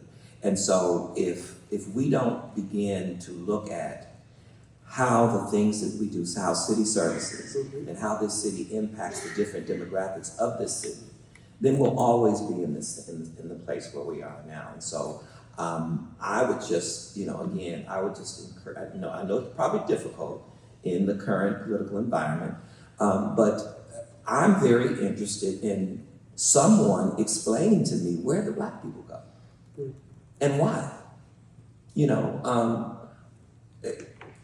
I just think it's important. I mean, how is it that more than half of black folks have exited this city and nobody's talking about it? And the anti-Black hate just is increased exponentially, and no one's really talking about it. It happens in city jobs. I'm NAACP president. I get the complaints. And so I just wanted to just kind of throw that out and make sure that is said. And to the commission, can we not next time have our backs we really don't need to have our backs. Okay? I don't know. It just happened. I know. I'm just saying. Commissioner Lewis. Thank you, Mo. for that. I'm saying your name right. Malika. Malika. Okay, I got it. Thank you for the presentation. I learned a lot, and I know there's a lot more to learn. You mentioned that it takes well over a year, the hiring process for the civil service. It can. Sometimes it's less, but it's okay. Not always. Well, I know this might be premature because I know you have recommendations coming our way, so let me put that out there. But about how long does it take typically for the exempt hiring process? And is there any way to model or mirror that process on the civil service side in terms of time frame at all, or just some preliminary thoughts, a preview to your recommendations? Well, I don't know that there would be that's not a preview, I don't think, it's a recommendation. I'll just tell you, my thoughts in response to that. I don't know if we have any real way of measuring like how long it takes for an exempt hiring process, but it's really as long as that department or that hiring, person, wants it to take. There are some things, okay, so this is gonna get a little bit into the weeds, so I'm gonna spare you most of the details, but there are two, I think, different ways. We have a limit right now of 150 exempt positions in the city. That's what's in the charter, 150. So in order to use one of the exemptions, you have to get permission from the mayor's office because, or else people would just hoard all, the exemptions themselves. So you have to go through a little bit of a process. And so that's, I think, most of, And the personnel. Oh, yes, exactly. That's true. You have to go through the mayor's office and the personnel. And that's right. I don't think I'm still a little new, so there's still some processing. So you go through, the mayor's office has to approve it, and then it goes through council. So that is, that's gonna take some time, however long it takes for, the PA committee and personnel and hiring committee to get things scheduled. But, it could probably be as fast as a month, 45 days, something like that, maybe even less. It just depends. But that's it. But the interview process itself, you identify, I know Commissioner Murray is a great lawyer and I want her to come on board and do this, work for me. And so, hey, as long as I can get through the process, I can just identify someone that I know. Usually departments go through a process, they'll, try to, hire someone. But if they have something specific they want to do and they've identified a person, it just kind of, it just sort of depends. So whether or not that can be applied to the civil service process, that's kind of why I went through the background of what the difference is between civil service and exempt. It really is built on the concept of merit and a competitive process. Like I said, I could just pick someone for an exempt, position. Full disclosure, I am a general manager. That's an exempt position. I have only been in exempt positions in my experience in the city of Los Angeles. I am not a civil servant. I came into the city through the city attorney's office, and I just went through a hiring process. They just said, send your resume in, we review the resume, they interviewed me, I went through a process, and I got hired, and that took maybe 30 days. So. Thank you for that. Commissioner Field. Thank you. What a wonderful presentation. Thank you. So well organized and a great overview of what else you'll bring to us. I think I might be on the right committee to hear from you again in that committee and look forward very much to the specifics. But this was a terrific introduction. Two questions. One, when you laid out sort of, federal and state and the charter, et cetera, you used the phrase MOU, Memorandum of Understanding. Is that the equivalent of the word labor contract? Yes. Okay. Yes, it is. I just wanted to make sure. That's one of the city terms. Oh, okay. So the contracts are all MOUs. Yes, they're memorandums of understanding. Okay. Yeah, a little different than the world I come from. But one other question. I wonder if any of these personnel rules apply to people who are neighborhood council members. For the most part, no. And I know that this is a tricky dynamic because when I was in the city attorney's office previously, when I was at personnel before, I understand the sensitivities of it, but the way that the employment structures work, for employment purposes, neighborhood council members are considered volunteers. I know they're elected, members, of bodies, but for, employment laws, see them differently. And so to the extent that personnel policies apply to them, like for example, our workplace equity policy, which is essentially our discrimination and harassment policy, it does apply to neighborhood council members. Because if we are bringing people as a city into our fold and having them perform work for us, then there's a potential or risk, for potential liability if they do something outside of, or we allow within our purview, allow them to engage with each other in a way that's harassing or inappropriate in a way. So our workplace equity policies do apply to neighborhood council members, but the hiring processes certainly don't apply because they're not, employees in that same sense. So it kind of depends on what the rule is. So just for clarity, meaning neighborhood council members, the one place they might interact is you train them all on that equity policy and how to behave.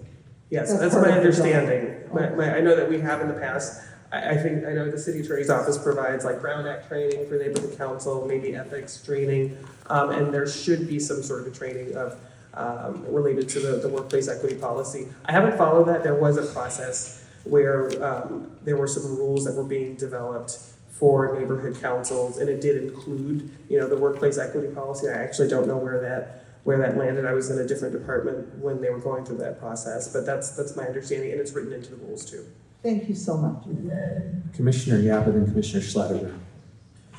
Commissioner Michael Yap here. I echo what my colleagues have been saying, which is this has been a great presentation. Thank you. I think it's accomplished, at least for me, in a way that's been easy to understand a very complex environment. And it's set a good foundation for what we're going to be doing going forward. So thank you very much for that. Thank you. I have two questions. I'm wondering, what is the role of the personnel department? You mentioned discipline as one of the many. We're also taking a look at how particularly elected officials are disciplined and also likely exempt roles, but not just exempt roles. What can you describe a little bit, again, in more of a high-level way, the role of the personnel and how it works with perhaps other city attorney or perhaps other roles when there is an ethical or disciplinary action of an elected official of the type that have been happening in the last few years? So in terms of discipline, the personnel does not deal with discipline itself of elected officials. So that's not a role that we have. What we do have a role of is if there are complaints related to specifically discrimination or harassment, we do have a rule. I believe it's in the ad code though. It's a rule that allows for the personnel department to create a special committee of investigative oversight. And so what that special committee would do is if a council member or the mayor or somebody, is accused of specifically discrimination or harassment, then it's the personnel department. We investigate complaints of discrimination, harassment, all over the place. But if it's at the elected official level, then the special committee would be convened, and there are people who are pre-selected. They go through a process there, and there's a structure for them. I think there's got to be like, 2 attorneys, 2, professors, legal professors, and 1, arbitrator, or it's some combination of that. And there's like a gender balance that's supposed to be in there also. And it's 5 members who would oversee the investigation. The investigation be conducted by a third party investigator who's also would be on contract with the personnel department. But aside from that investigative process, there's no sort of disciplinary oversight that the personnel department holds for elected officials. I see. So it's limited to discrimination and harassment. And that's just investigation. And investigation. And then let's say corruption and other investigations would need to be handled elsewhere as to the Charter Commission. I think that would be like the ethics. It's not personnel. Yes, got it. Thank you. The second question is about You mentioned you've been speaking on benchmarking with other cities, which is great to hear. I know that we would love to hear from other cities, so if there are particularly engaged people from other cities, we might even invite them to come speak with us if you suggest them. I'm wondering, much of what's in the charter today on personnel, when comparing to other cities, do those provisions appear really elsewhere? I mean, what I'm thinking is, could it be that many of the provisions belong in the LA Administrative Code or some of the other places that you identified in that slide?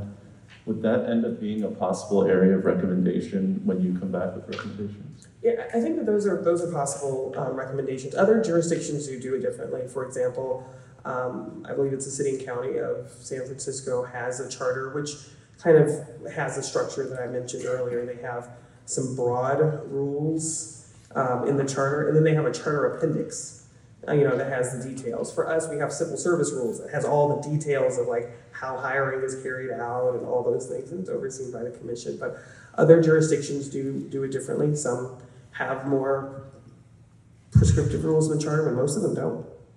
Most of them are not as prescriptive as ours is. So most of them would be higher level in terms of themes and in terms of core values, let's say. And then more of the execution of the process would be in a document that could live and breathe and possibly adjust as needed. I believe so. Let me pull that specific research, for you, and I'll bring that and I'll add that to my presentation. And identify like how do we, because I know we have a lot of information. I only uploaded so much into my brain before this presentation, but we definitely have some information. I'd like to bring that back to you so you can specifically see, if we do it this way, that's a little bit different than how we do it now. Will it be a wild swing from what everyone else, generally does? And the sense that I have right now is that it would not be a wild swing, but I'd like to bring you that evidence. That's great. Thank you so much. Commissioner Schlatter, Sanchez, and the commissioners, we have 5 more minutes for this presentation, and then I'll just say some closing remarks after that for this presentation. Commissioner Schlatter. Thank you very much, General Manager Billups. Thank you for being here, being under the weather. I'm sorry to ask a question to keep you here longer. I want you to go home and rest so that you're ready to go back to work on Monday. I very much appreciate your presentation and your enthusiasm for helping us help you. It's critical to help bring the process and the charter to a post-internet world so that you can have a more expedited process. It's critical to the success and responsiveness of the city. I wanted to follow up on the question Commissioner Lewis had started regarding exempt positions. Your mention of the 150, are those predetermined as they're spread out across departments, or is that something that is under the control of the mayor or others to deploy and redeploy? We've had conversations about the sort of authority structure here to be able to prioritize city efforts, and I know how important being able to bring staff in, especially when funding like grant funding or other funding timelines are, perhaps driving the work that needs to get done for sometimes what an exempt position is needed. So is that structure predetermined, and how can it be redeployed? And are those exempt positions spread sort of proportionate to the scale of work being done across? Sort of yes and no. And just to clarify what I was saying earlier, is the 150, and those are the ones that could be spread, out all over, but they're not kind of predetermined. There are some exemptions in the charter that are like defined in the charter. Elected officials are defined as exempt in the charter. General managers are defined as exempt in the charter. I believe 2 assistant general managers per department are defined as exempt in the charter, and there are a few other like specific defined. The other 150 is the one that's a little bit more flexible, and I think that that's kind of on an as needed, as requested, as approved basis. And so the personnel department, I may say, hey, I want somebody who is, I don't want to have to go through the civil service process and pull somebody from a list in order to fill this specific position because it requires a specific expertise. And if I need that, then I'll go through the process of going to, to the mayor's office and then going through council to get that one approved.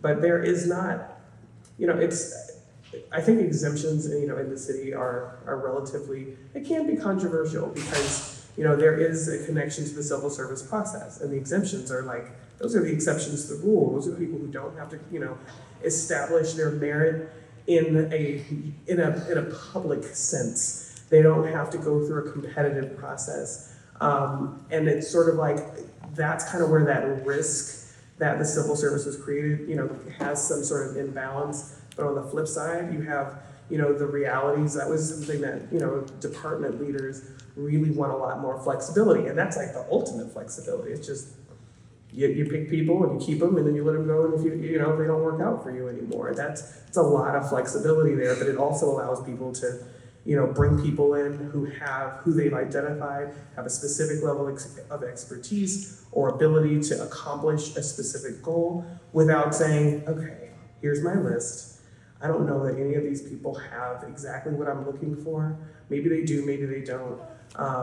But that's the balance, and it's certainly a balance that the feedback that I got from general managers that they are strongly interested in is having some more of that flexibility. Well, I appreciate that balance as you bring back, recommendations, and thank you for indicating you're going to do that, around these values, just sort of what that, agility, responsiveness value is also integrated in there alongside the critical importance of, fairness and assurance of avoidance of corruption. Real quick clarification, your slide showed budget and positions, but that didn't appear to have the proprietary departments. It's correct, though, I believe I heard from the speaker as well today, that the personnel department also undertakes the hiring for proprietaries, is that right? So I just want to make sure maybe in a future slide or future information that's clear for the commissioners as well as this important scale question. Thank you. Good, very good point. Yeah, absolutely. We do DWP hiring, port and airport. Thank you so very much. Malika, I want to thank you for your leadership on this. This is something that this commission has to get right. This is, like many things that we're dealing with, a nexus point of many things that the city is facing right now. The inability for people to afford to live in the city of Los Angeles, which is causing black flight, which is causing flight of many people to have to live in other parts of the county that work for the city of Los Angeles. The ability for families to lift themselves out of poverty. The city plays a huge role in that. This is one of the few employers, maybe the county too, where someone who doesn't get a degree but can get a certification, go to community college, or get a skilled certification, can have a job, have a career, not just a job, have a career that pays them a decent wage, healthcare for them and their family, and a secure retirement, which no one will find ever in the private sector. And the fact that people who could be on the cusp of losing their home or their apartment because they find themselves out of a job because they were laid off in the private sector cannot wait a year from applying for a job to a job where they will deliver quality public services for the residents of LA and save their livelihood. So I just want to thank you because I know your department has been thinking a lot about this, has been really thoughtful in the recommendations, and it's a win-win for everyone. It's a win for the city workforce, it's a win for the city delivering public services, and it's a win for Angelinos who can find themselves a middle-class life. So thank you so much. Thank you all.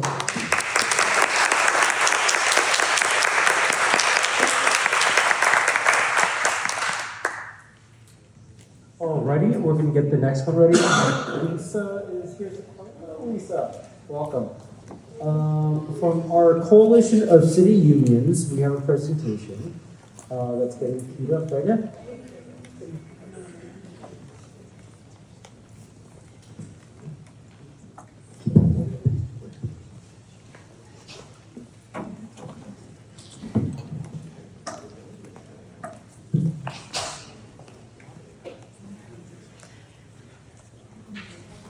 All righty. Good morning, Commissioners. Before I even get started, I want to thank you all for the time that you've been investing in taking on this job. It's a huge sacrifice on your parts, and I can tell you that we very much appreciate it.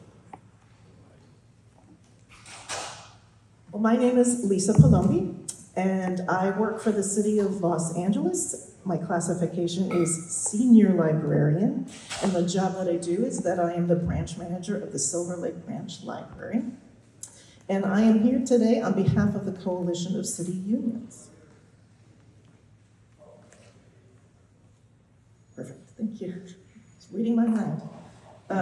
The Coalition of LA Unions is 6 international unions. AFSCME, which is the American Federation of State, County, and Municipal Employees, LIUNA, which are the laborers, the International Union of Operating Engineers, Local 501, Local 721 SCIU, the LAOC Building and Trades, and the Teamsters. These unions come together in a coalition to negotiate contracts with the city every 3 to 5 years. We negotiate over policy issues, including hiring, through side letters to our contracts. The coalition also negotiated alternative local hire programs that were effective since 2017 to address testing bias, which will be reviewed in more detail later. I also want to share that these unions represent all kinds of workers in the city: librarians, arborists, doctors, 911 dispatchers, all kinds of clerical workers, woofingers, what are they? I'm not even sure I pronounced that correctly. Sanitation workers, crossing guards, carpenters, plumbers, you name it, we have those classifications covered by our collective bargaining agreements. Today, I'm going to talk about 3 main issues. We're going to talk about the state of the city's LA workforce, the civil service structure, governance, rules of the city's civil service system and personnel policies, and fiscal planning, potential issues with multi-year budgeting framework.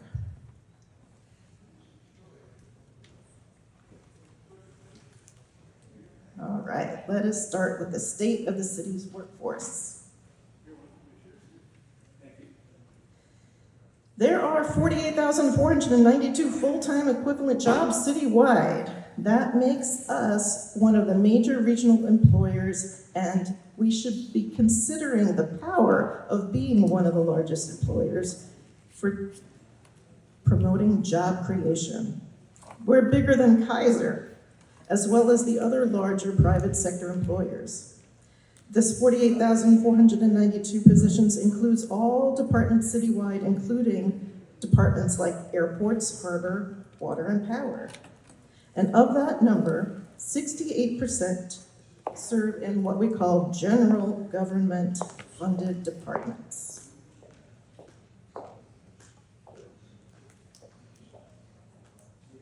Thank you. Understaffing isn't because of civil service systems currently in place. The city passed its biggest budget ever this year. It took on housing the homeless, and the problem now is that funding poor staff while taking on new expensive responsibilities puts pressure on all departments, including personnel. The personnel website says that we're not hiring, but that's not accurate because there is very selective hiring still happening to special funded departments. You can see on this chart That's from fiscal year 2008 to fiscal year 2024, there was a 15% decline in the overall number of workers for the city.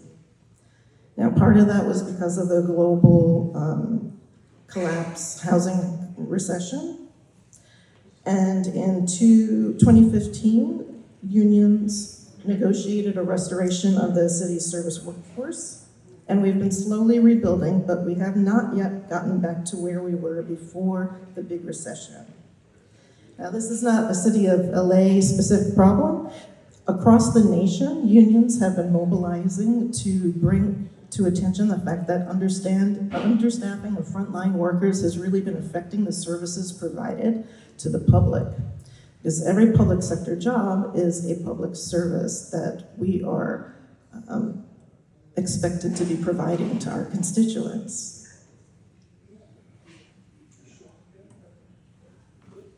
All right, moving on to civil service structure, governance, rules of the city's civil service system, and personnel policies. I really loved Malika Phillips' layering, and we have a similar visual here. The city charter is at the bottom of the layer of these three legal structures that create a checks and balance system to protect the public interest. The city charter is kind of like our constitution in LA. And if you think of it like a house, the charter provides the foundation of the city house. The administrative code would be the walls, and our union contracts are our roof. The city contracts and the city code are the most flexible of those three layers because the union contracts are MOUs, Memorandum of Understandings. They are negotiated, they are reactive to current pressures and current needs of the city and its employees. The city administrative code is also dynamic and fluid because it is set by the city council ordinance, and that's the city council voting and addressing broad ranges of issues. And then there's the city charter, our foundation, and that is set by the voters. Your job as the commission is to bring reform to the ballot, and then the city constituents will get to vote on it.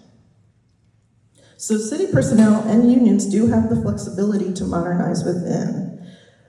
Unions are having a hard time seeing what part of the charter needs to be changed because we have noticed from a city employee perspective that there has been all kinds of modernization that has happened. Now, I just passed my 23-year anniversary working for the city. When I was hired, city personnel was a robust department. The onboarding I found to be easy.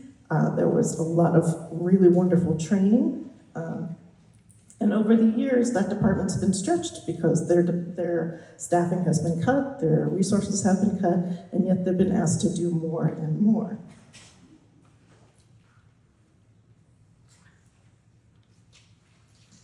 Okay. And so my question as we get here is, why are we looking at the Article 10 of the city charter? Because we have seen problems with the amount of time it takes to hire in. And we have heard on the street that people think that it's the city charter that's holding us back. But we have examples of how we have modernized and have been able to be fluid and dynamic in our hiring processes. And you already heard mention of the targeted local hire program.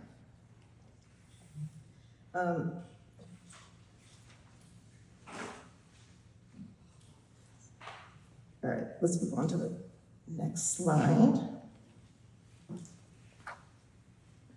So the civil service rules that are in the city charter protect employees from political pressure.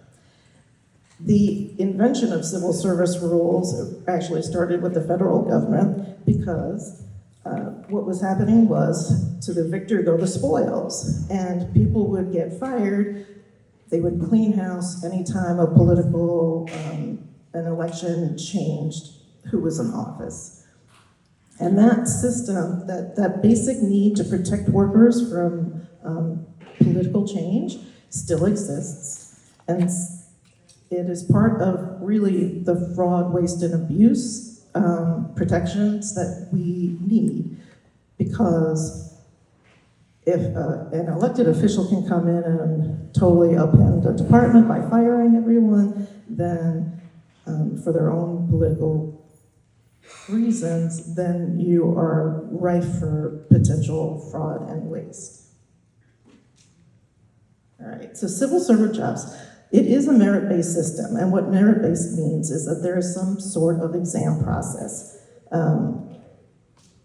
Civil service merit-based hiring and promotion seeks to remove electives from the hiring and disciplinary processes. California city workers are public servants. We aren't not just civil servants, we are public servants, and we are here to provide services to the public. We are required to sign an oath of loyalty, and in times of emergency, we become emergency disaster service workers.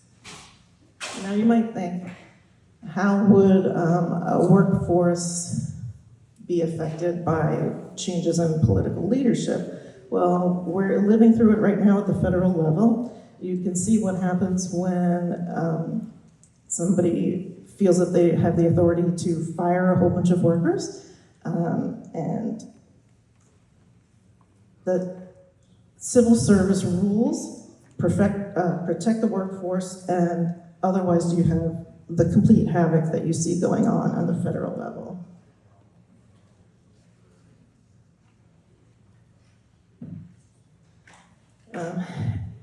I heard the other day, I was watching a tape of one of your recent meetings, and I heard a story that I wanted to retell from a different perspective.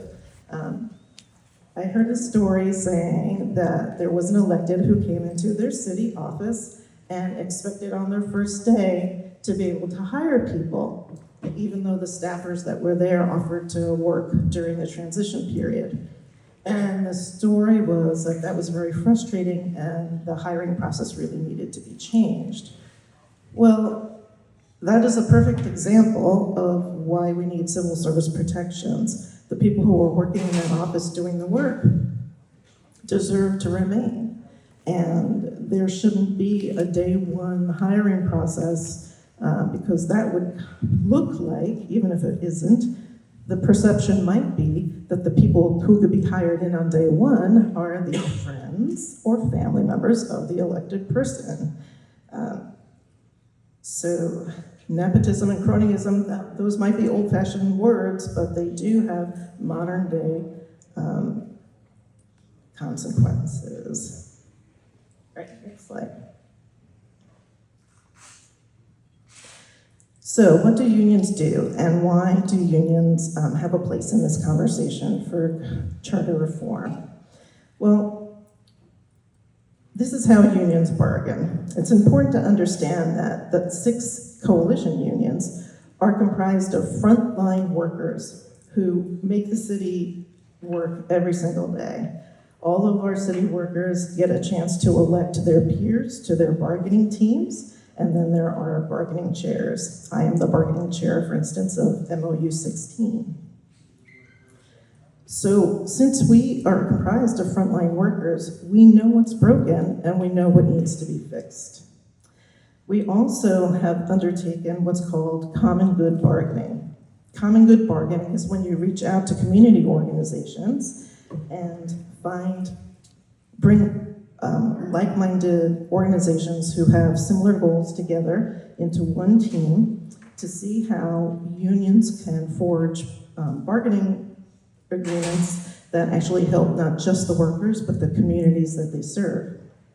I don't know if you can see in the photograph on the slide, it says, "We're bargaining to fix LA." And underneath it are a whole bunch of logos from different organizations who joined us that year to bargain for different changes in our contracts and in the way city works, particularly that year to rise, to help families rise out of poverty and get good union jobs with the city.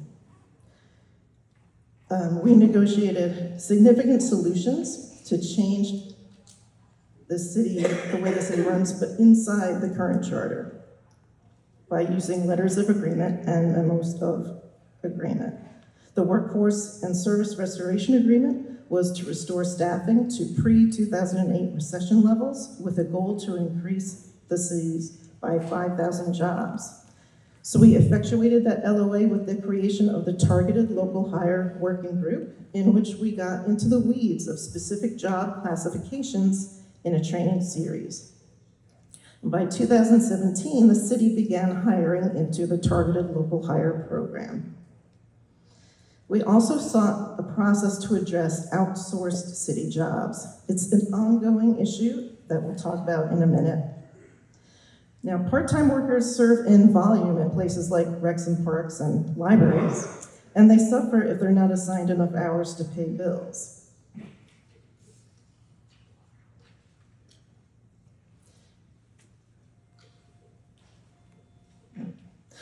I do want to say that common good bargaining has been the way that we have really made some important impacts on our communities. The Targeted Local Hire program was a way to ease job seekers into civil service jobs. It wasn't a way of getting around civil service, it was a way of introducing people into civil service in a new and different way. We negotiated, the next slide. Yes, thank you.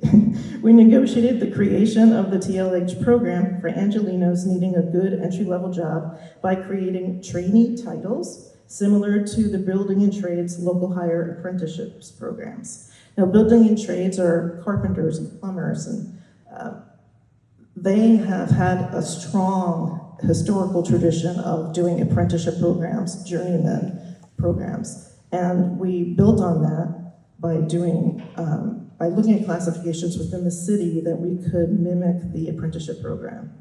The goal was to remove barriers to getting a city job, to accelerate department hiring for specific entry-level positions, and you might be able to see in the outreach categories, it's hard to see on this slide. Let me see if I can read it.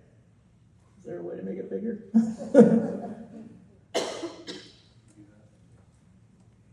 There are targeted populations. Veterans, persons with disabilities, transgender individuals, older workers, disconnected youth, former gang members, and the unhoused or formerly unhoused, designated zip codes, and formerly incarcerated. Okay. That information, by the way, is available on the TLH website, on City Personnel's website. So that working group came about with the assistance of Jackie Goldberg, who served as the mayor's consultant, and it's run by co-chairs from Personnel Department and the Coalition of LA Unions. Members include council staff members, community who are engaged in the work, and we have continued to do outreach to communities who are looking to have their public servants really reflect the faces of their communities. And so common good bargaining is a way of focusing on issues that are affecting communities and finding solutions by way of contracts and negotiations.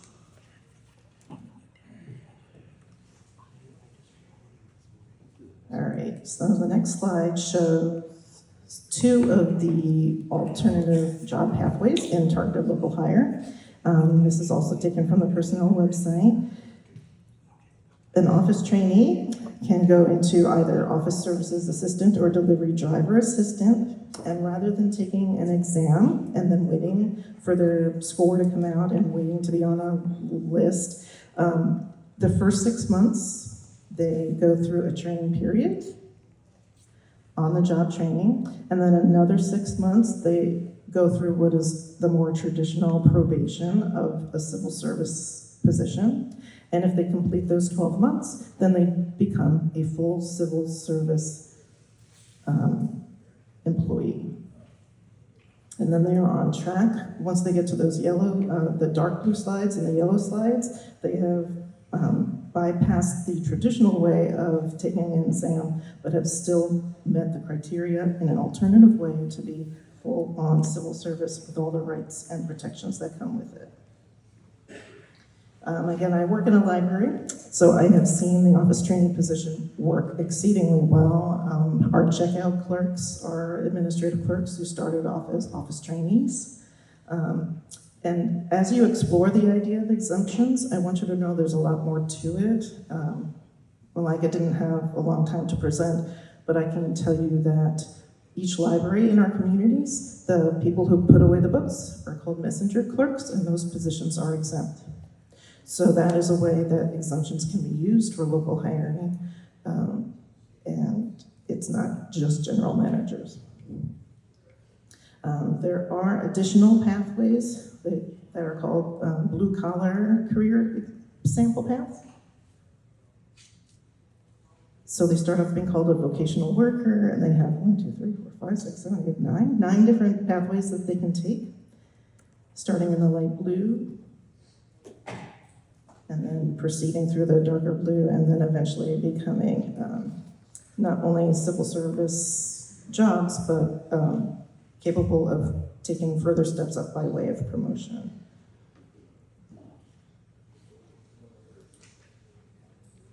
Okay. Another program, after the Targeted Local Hire program was up and running well, a new layer was added, another alternative pathway called Bridge to Jobs. And that was a different skill set than the clerical workers. It was also negotiated with unions and the city. We negotiated for specific titles that we agreed with the city could be an appropriate alternative pathway. Accounting clerks, communications information representatives, inspectors, field engineering aides, maintenance and construction helper, and even civil security officer trainee. So these jobs, the main difference between the original program and the Bridge to Jobs is that it's called semi-skilled versus entry-level classifications. And there are 2 requirements: graduation from a U.S. high school and approved certification. And I would like to take a little brief look at the civilian security officer position. It is an example of a Bridge to Jobs classification. The city is severely short on what we call civilian security officers, and they are needed in most city facilities. These departments that can use the title include LAPD, airports, DWP, and the harbor, and I hope someday the library.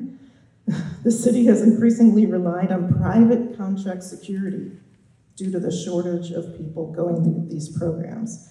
And these contracts are governed by LAPD. So the Bridges to Jobs program is a structural solution for understaffing other than privatizing city work.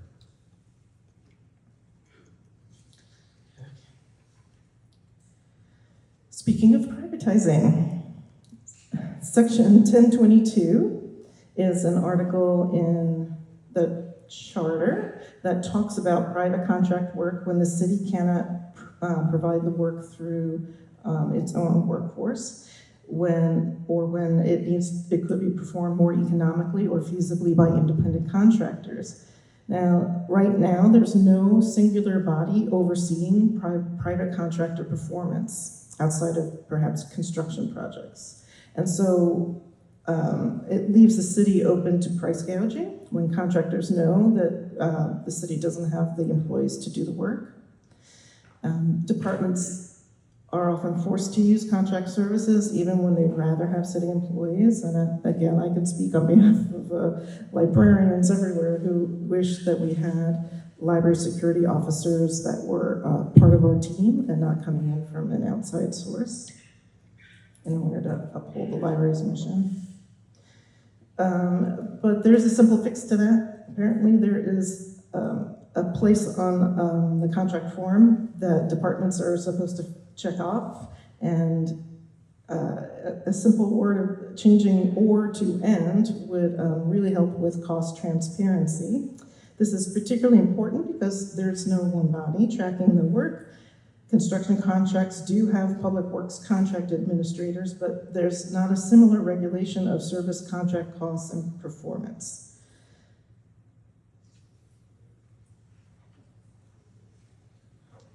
Okay, thank you for zooming in on and or.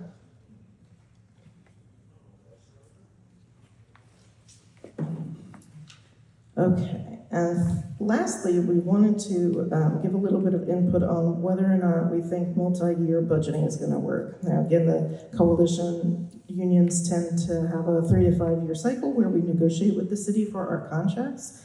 We also participate every year in the annual budget hearing process. We do understand that there are imperfect projections for expense and revenues, and that's always going to exist because of how many variables go into it. The city controller has an annual publishing cycle for its audited revenue and spending data, and the annual comprehensive financial report. And the controller also provides online live data for the city's checkbook. The CAO currently reports to council 4 times a year for budget updates. Department budget proposals are based on prior year spending and allocations. And so the city's annual budgets already kind of have 2 years worth of data.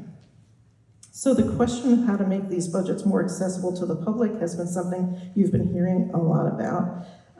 We have experience with other city employers, we meaning unions, who use biennial budgets, and it's not been shown to us to result in more stable budgeting. What it does is lock in assumptions without the ability to respond to changed economic circumstances from one fiscal year to the next. We are in a historical moment of dramatic economic swings, so we offer observations of ways in which the city already uses 2 years of budget data every year. The coalition favors keeping the current annual schedule with process improvements. Controller financial audits of actual spending are on an annual cycle, and projections difficulties in volatile times. The budget data for the mayor's proposed budget blue books covers prior fiscal years with proposed next fiscal year, including the summary of proposed budget changes, the recapitulation of changes, the narrative of changes from prior years, and a chart of contractual service changes from the prior year, and finally, position counts from the prior year. We would ask to restore what used to be a longer reading and analysis period between when the mayor's proposed budget is released and when the start of the budget committee hearings began. This would improve the ease of review and better accuracy in the hearing comments by offering a public data portal to download budget material into Excel.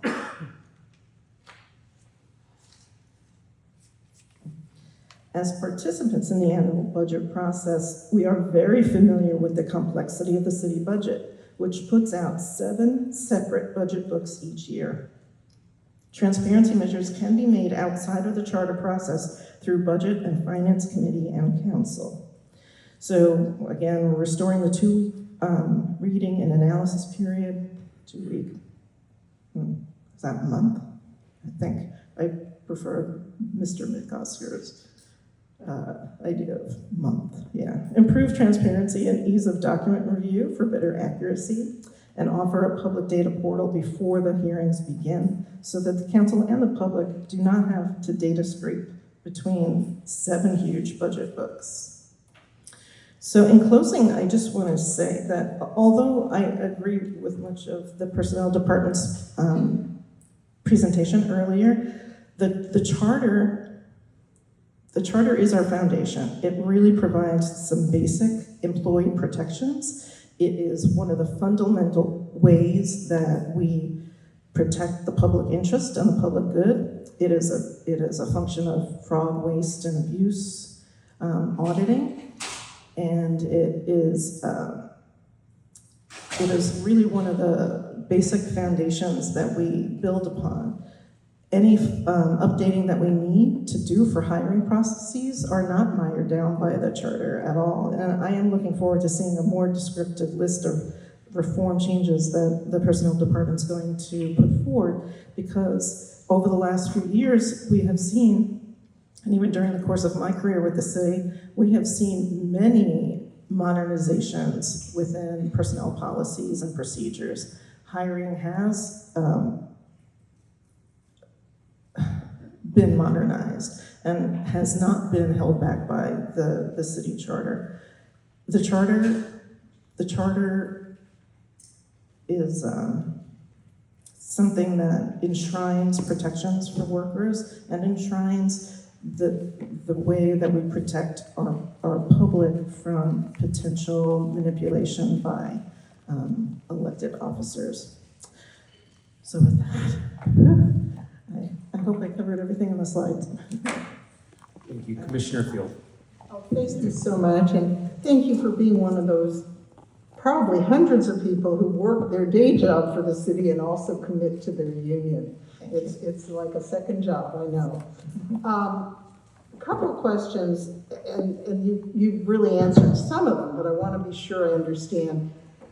So the Labor Coalition, you opposed the 2-year budgeting, right? I'm not sure I'd go so far as saying opposing, we just don't see the merit. Okay. You did mention, and this seems kind of important, I don't know if it's in the charter or it's just custom, that the mayor's budget proposal should come sooner. So there's more deliberation time. Did I hear that correctly? There used to be more deliberation time. I'm not sure when that changed personally.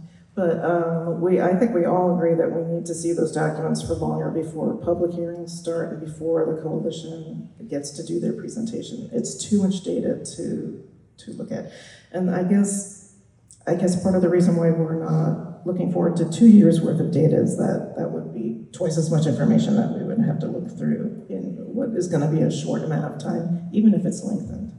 I hope that somehow, I don't know if it's our staff, but we need to know whether that mayor's deadline is charter or not. I mean, we all know the governor has a date that's in the state constitution. You know, January 10th, got to bring out the budget, and then the legislature has quite a few months to work on it. So I'd like to know more about that piece of the puzzle. And one other, well, maybe two questions. Did you happen to know, you were talking about the outsourcing and independent contractors, what % of the total workforce? I haven't seen anything about that. Do you know that, or? What % of the workforce is outsourced? Yeah. I don't know that data exists. I think we probably want to know that. Not necessarily, someone has to help us understand the role and the quantity of people who are independent contractors brought in under the clause that you referenced. Yes, I agree. I was glad to see the slide in the personnel presentation about the percentage of exempt employees. I'm not sure it's accurate, and I'm going to do my own research because I'm a librarian. But okay, and just for clarity, and maybe this is too precise a question. Did I understand, generally speaking, from your presentation, that the labor unions feel that many of these excellent modernizations, the local hiring and et cetera, is enough, and that really there's nothing in that Article 10 that needs changing from the point of view of labor? Well, I would start off by saying one thing that I've heard regarding Article 10 is that it be taken out of the charter completely, and we totally are against that. It needs to be protected and kept in the charter. If there are any reforms that city personnel brings forth, we would hope that we would be having a robust discussion with labor over those things. But frankly, the programs that we have been able to do the last 10 years to bring people into the city workforce were in no way hindered by the charter. And again, those programs were brought together because community and frontline workers came together with city, and we worked it out. We slogged through it and figured out what we could do. And none of that process included charter reform. And yet we were able to do it. And I've got to say, I've been proud of watching city personnel evolve and do so much more and modernize and bring new, really kind of revolutionize the way the city has been functioning. It's hard to hear that they feel that there are things holding them back. I personally think that the thing holding them back is that they are under-resourced.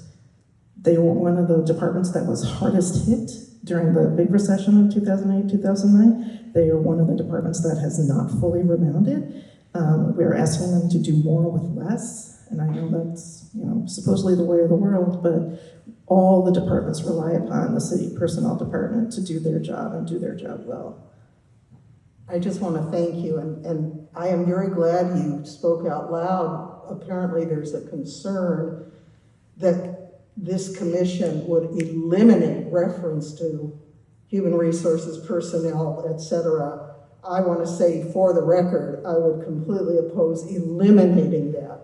I might be open to change, but I definitely think our charter has to have content relating to employment with the city and those people and the work they do in their protection. So thank you. I hope you'll be back when we have committee meetings. Thank you. Commissioner Yap. Hi there, Commissioner Yap here. I'm wondering about the point we were just touching on, and if you're aware of other cities that have in their charter similar personnel details. And it could be something that maybe we come back to and perhaps we talk about in committee. But that's a piece that I think would help, I believe, me and maybe others on the commission just understand how each fits together, and possibly even keeping in substance many of the very same things, but just finding the right place for them to keep things efficient. I have not done that research yet, and I think it would be worth looking at how other governments of our size handle that. If you look at the civil service rules, which are online, Article 10 of the charter is copied into it as an appendix. So there are many layers to the rules that govern how employees make their way through their city careers. But you might have heard that a simple fix would be to pull it out of the charter and put it into the admin code. And what that does is makes that piece of legislation extremely vulnerable to manipulation. And the reason why it's in the charter is because the charter is the voice of the people. And it protects the people who work for the city, and it protects the public interest. So to pull it out of the charter, that can only be changed by the vote of our constituents, and put it into the admin code where it can be changed, frankly, day to day, if they wanted to, by the city council, would really upend the entire purpose of civil service codes. Yeah, I think I understand the position. I'm just trying to compare this to what other similar cities with very similar concerns are doing. So to get that piece of information, to put it all into context would be helpful. And I'll definitely reach out to, like I said, our unions are all international unions, which means they work across the country on these same issues. I spoke at the state assembly about understaffing. And so it's been a nationwide concern. Why is it so hard to get people into these vacant jobs when we had vacant jobs and they weren't erased because we were in a fiscal crisis? But staffing the front lines has been an issue across the country. So I'm imagining that there probably is access to all kinds of data about where civil service rules are kept in different kinds of levels of government across the nation. Great. And I'll put that on my to-do list after I do my real job. Commissioner Schladiger. Thank you, Mr. Chair. And Commissioner, yeah, good questions. Appreciate your presentation today, and in particular, just one point I wanted to comment on and ask a question. You spoke about the TLH and the Bridge to Jobs programs as really ways that you're bringing people into the civil service system, not circumventing that system. And I thought that was a great way of depicting that there's really a common interest between the union interest and those, including as outlined by General Manager Billups, who want a more agile and effective, city response to the various needs out there. So do you happen at your fingertips to have the data on like how many targeted local hires we've been able to bring in, or how many positions Bridge to Jobs have been able to fill? And if not, maybe we could just get that at a later date, but if you had it at your fingertips, I'd love to know it. Thanks. It's significant. I wonder is there anybody still in the room who might know that off the top of their head? Maybe we could just flag to get that later for the committee to review. Thank you.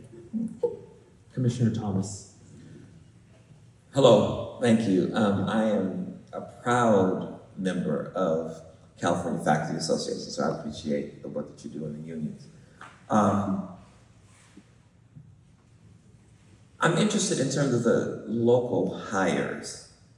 Sometime back, I don't know, maybe 5 years ago, maybe even longer, there was this discussion about local hires with the unions. And again, I'm gonna be a broken record in terms of Black folks. Because it was happening in the unions as well. And it continues to happen in the unions in terms of there are no Black people, very few. And so I'm looking for some numbers. I'm interested in finding out how are these local areas being highlighted. Like for example, if my understanding of local hiring is correct, which would be consistent with what I was aware of when people were pushing for it, you choose a particular area of the city and you recruit from that area. That was the notion.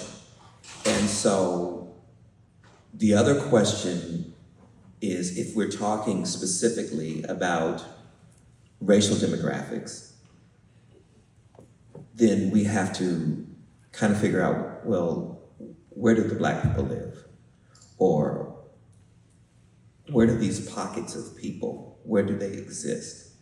And so I'm very interested in getting the numbers. Like, I want to know how many Black people work for the city. I want to know who they are. I want to know how old they are. Not names in terms of saying who they are. Not names. Even though I probably could go through the city and count them myself on two hands almost. But I want to know, where they come from. What's their background? What's their educational level?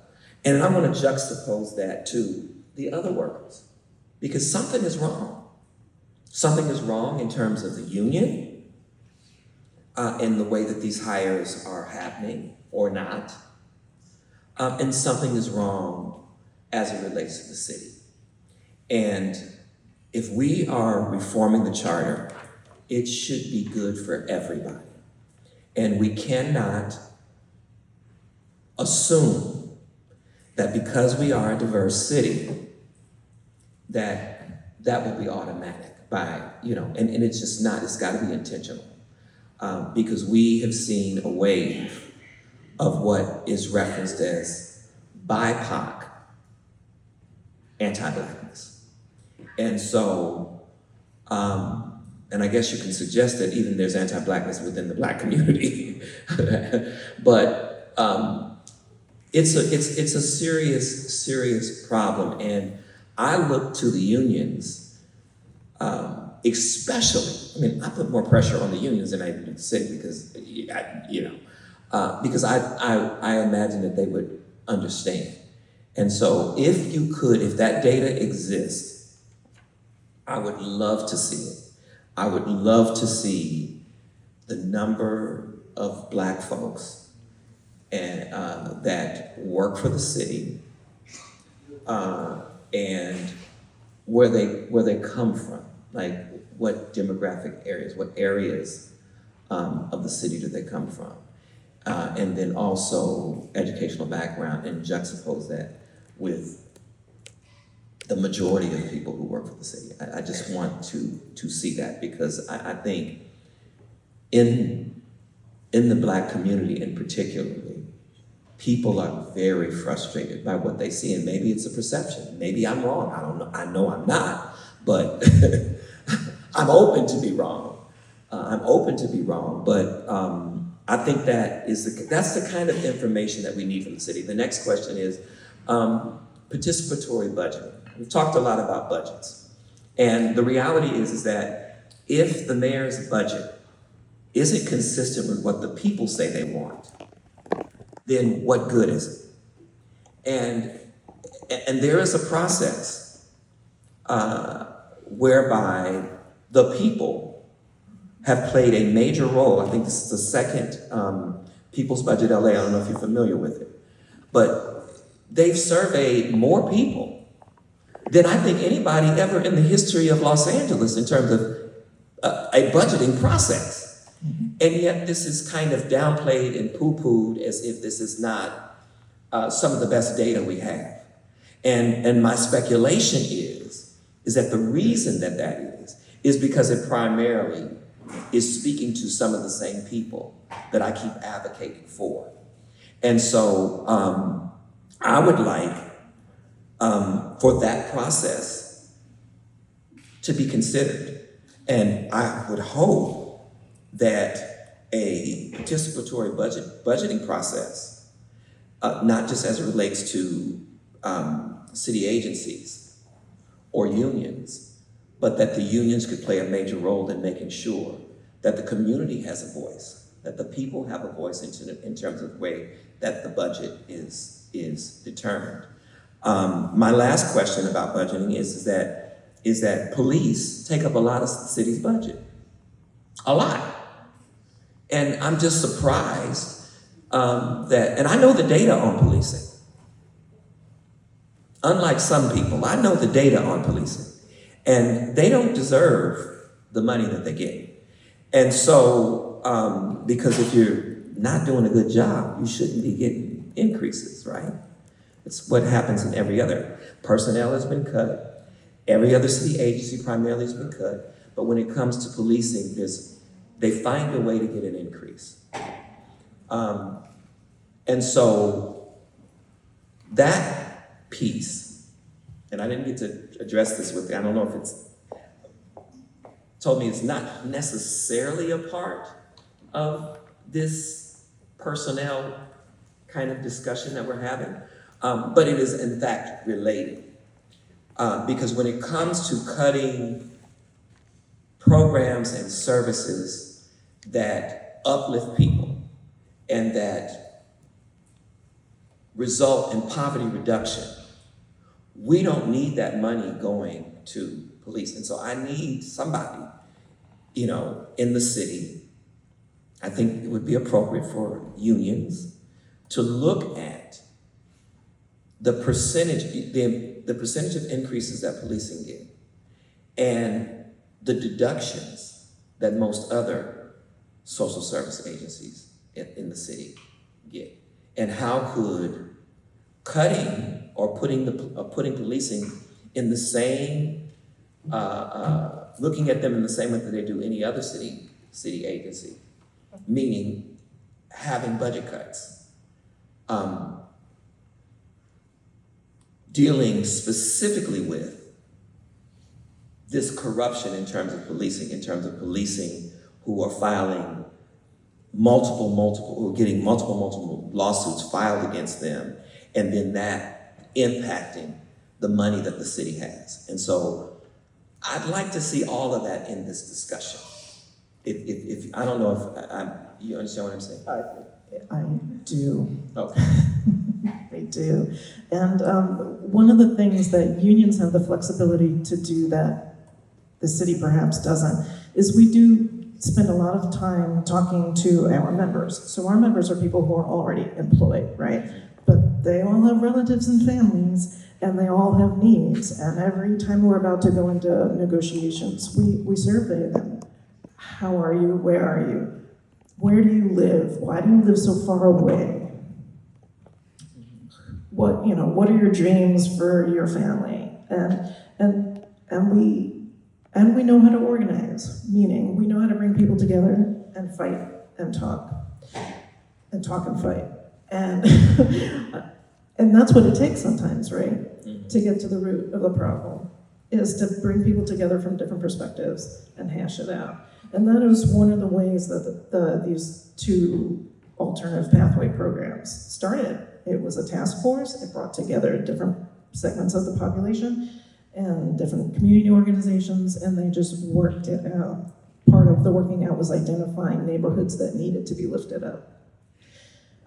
So this work can be done. The Coalition of Unions is always open to working with the city on problem solving, whether it's ideas for increasing revenue, balancing the budget, just making our communities better, because people who choose to go into the public service, they do it because they have a heart for public service. I mean, they are good jobs, they have good benefits, but working for the public takes a special person.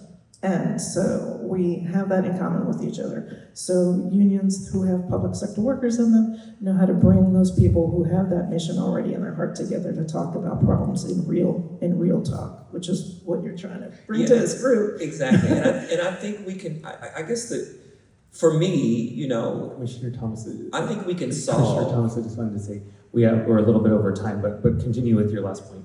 Yeah, the point is that we are one of the most diverse places in the world, probably.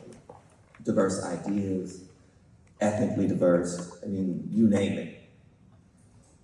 We ought to be able to get this right. We ought to be able to get this right, and we need to be intentional about it. And that's from elected officials all the way down to the folks that walk the beat.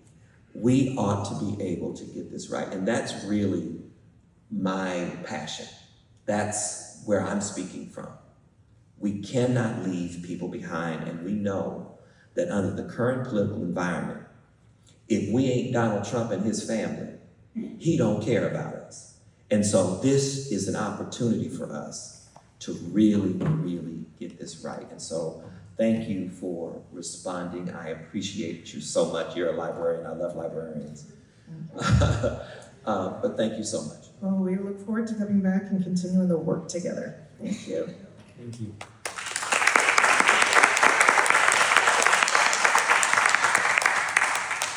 All righty, we have Jack up next from our neighborhood budget advocates.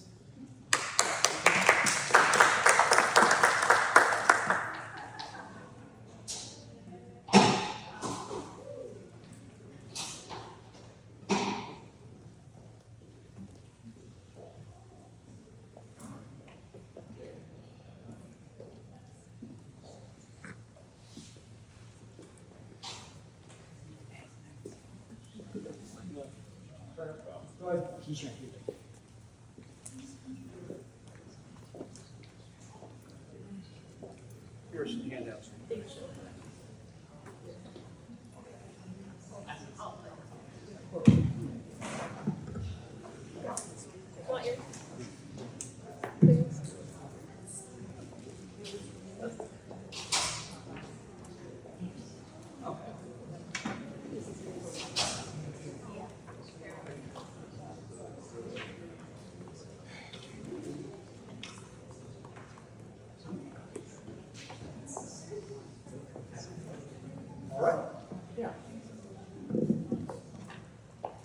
Can you hear?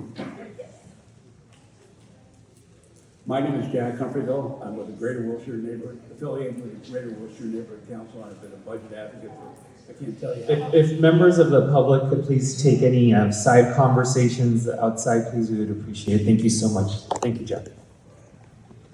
I've been a budget advocate for longer than I'd like to think. I've been following the city's budget for about 15 to 20 years. I've written a number of articles on the city's budget or the lack thereof.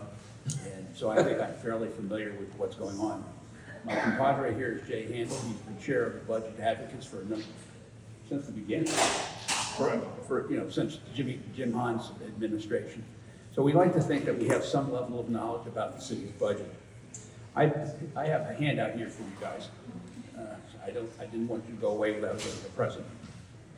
In the second page is basically the current situation that we're in. From my perspective, the budget is the most serious issue facing the city. It results in underfunding of public safety and our infrastructure. Matter of fact, it's so bad. Excuse me.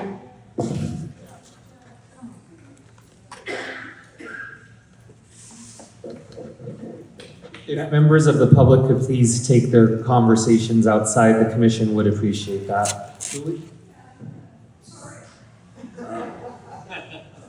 But it's so bad that the city back in June declared a state of financial emergency because of declining revenues and increasing liabilities.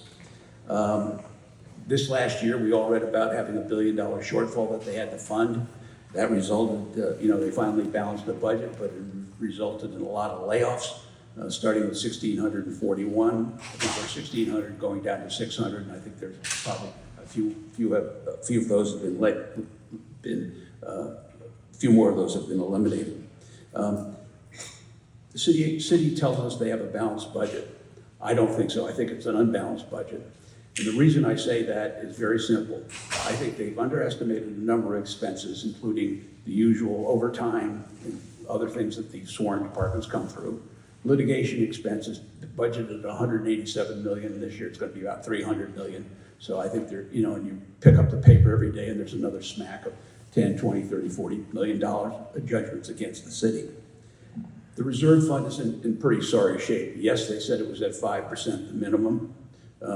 Quite frankly, they're going to be draining that reserve fund come the first financial status report as revenues decrease. Put another way, look at what's going to happen to the tourist business. You're not seeing too many Chinese and Mexican in downtown LA these days, or Canadians for that matter. So the tourist numbers are way off, and that's going to impact sales, sales taxes and some of the other 7 economically sensitive things. Next year, the CAO is predicting a $90 million shortfall. And I think there's some optimistic assumptions in that. Probably more importantly, and I outlined this in bold. Over the next 4 years, we're looking at a structural deficit of basically over $600 million. And while the CAO says it's going to be about 500 in the plus, it's going to be about 600 negative when you adjust for future labor agreements. There's no consideration in the 4-year budget outlook for future labor agreements. And if you look at some decent numbers and they're on the end of the page, you'll see that we go from a $500 million surplus, according to CAO, to over $600 million in the hole. So that's a real problem. And they just don't do anything about it.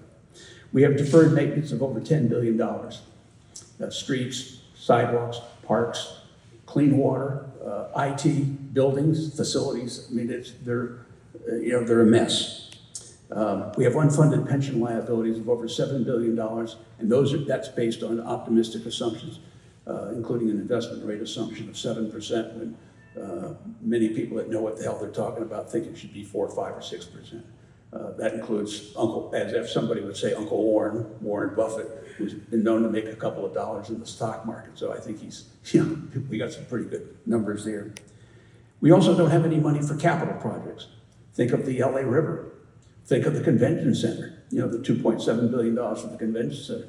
Look at the Civic Center that they want to build downtown, that's $5 billion. Think of, there's a new thing for the Parks Needs Assessment out there, and they want $15 billion. And then you think of, then you have the clean water, and that's an $8 billion liability. So I think all this comes down to is there's a real lack of trust in the city. You look at what's been going on last year. We had the Nuri Martinez issues where, Nuri and 2 other members of the city council were chatting with, they LA Fed about, basically the composition of the city council. We've had 3 guys go to the clink: Jose, Mitch Ingleter, and Mark Ridley Thomas, and a 4th one, Kern Price, is under. He's just got his second indictment? Yeah, his second indictment. So we have a real level of trust that we have in the city, and I hopefully, and that's one of the reasons that I think this charter commission has been formed. It was a direct result of all these things going on, especially the Mary Martinez. I'm going to let Jay take the next 2 pages.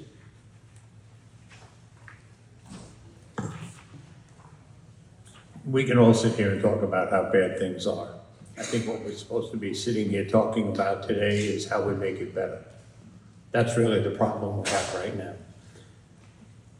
Yes, there is a lack of confidence. The city controller has put forth 6 recommendations. Give the controller an independent budget. It's hard to audit when you have no money and you have no personnel.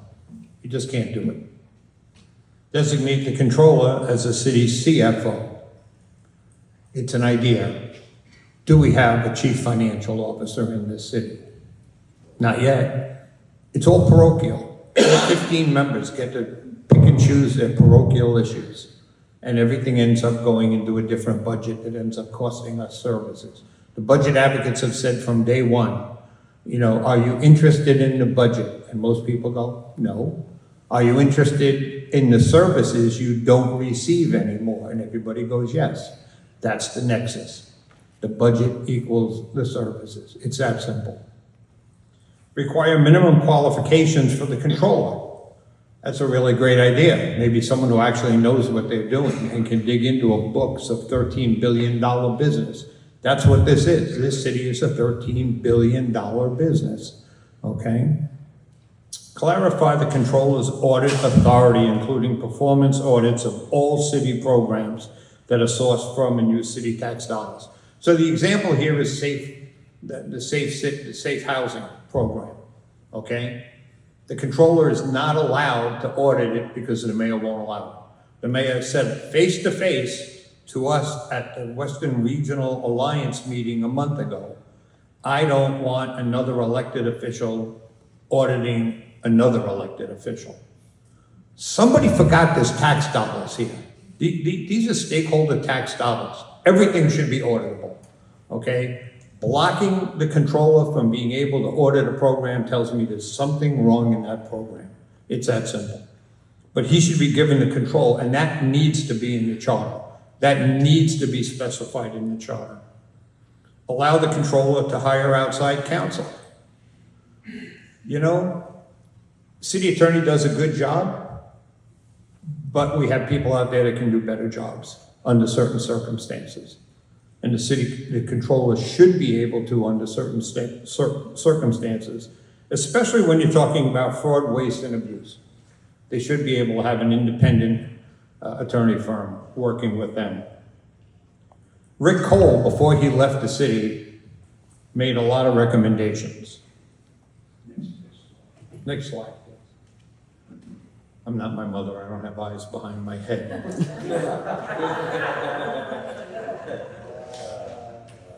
A city manager. City needs a city manager. Take it out of the hands of the 15. Get somebody in there that can make objective decisions, not parochial decisions. Again, a CFO, mentioned before. 2-year operating budget. Well, we heard the union leader say they don't believe in a 2-year budget. 1-year budgets are a disaster. They don't work. They've proven they don't work. Multi-year budgets have to happen. Minimum two year forecast. Realistic forecast. A 5-year capital plan. When you saw that other slide and you see that we're about $20 billion in the hole on infrastructure and capital improvements, what does that tell us? Well, my new mantra is, under every broken sidewalk, there's a broken city. And that's where we're at right now. Our city is broken, and we need to fix it. And you guys are charged to fix it. And you guys are charged to make the hard decisions. And I do envy you for having that position. Most people would say, I don't envy them. This is tough. I do envy if you actually make those decisions. Controller independence. Again, when the mayor can say, you can't look at my books, what's the point of having a controller? Doesn't matter. If the CAO is doing the forecast and the controller doesn't get it until the end of the third quarter, what's the point? So there has to be some independence in that office. And then again, listening to, personnel and unions, there has to be civil service reform, okay? But it's not all civil service reform. We've had this conversation with personnel. And the big view is always the fact that we do slide rule cuts when we get in trouble. 10% across the board, everybody take a 10% cut. Well, it takes personnel 18 to 24 months to recoup when times get better. They have nobody to do the hiring. So they're way behind the curve. That has to change. And quite frankly, if there were a way in the charter to stop the slide rule cuts, because we cut departments that are revenue generating. Where does that make sense? We're broke, we need money, so let's cut everybody 10%. Let's make sure we don't get more money than we need. That is my end of the COO and the CAO. Which page are you on? 5. Okay, and then I'll be back.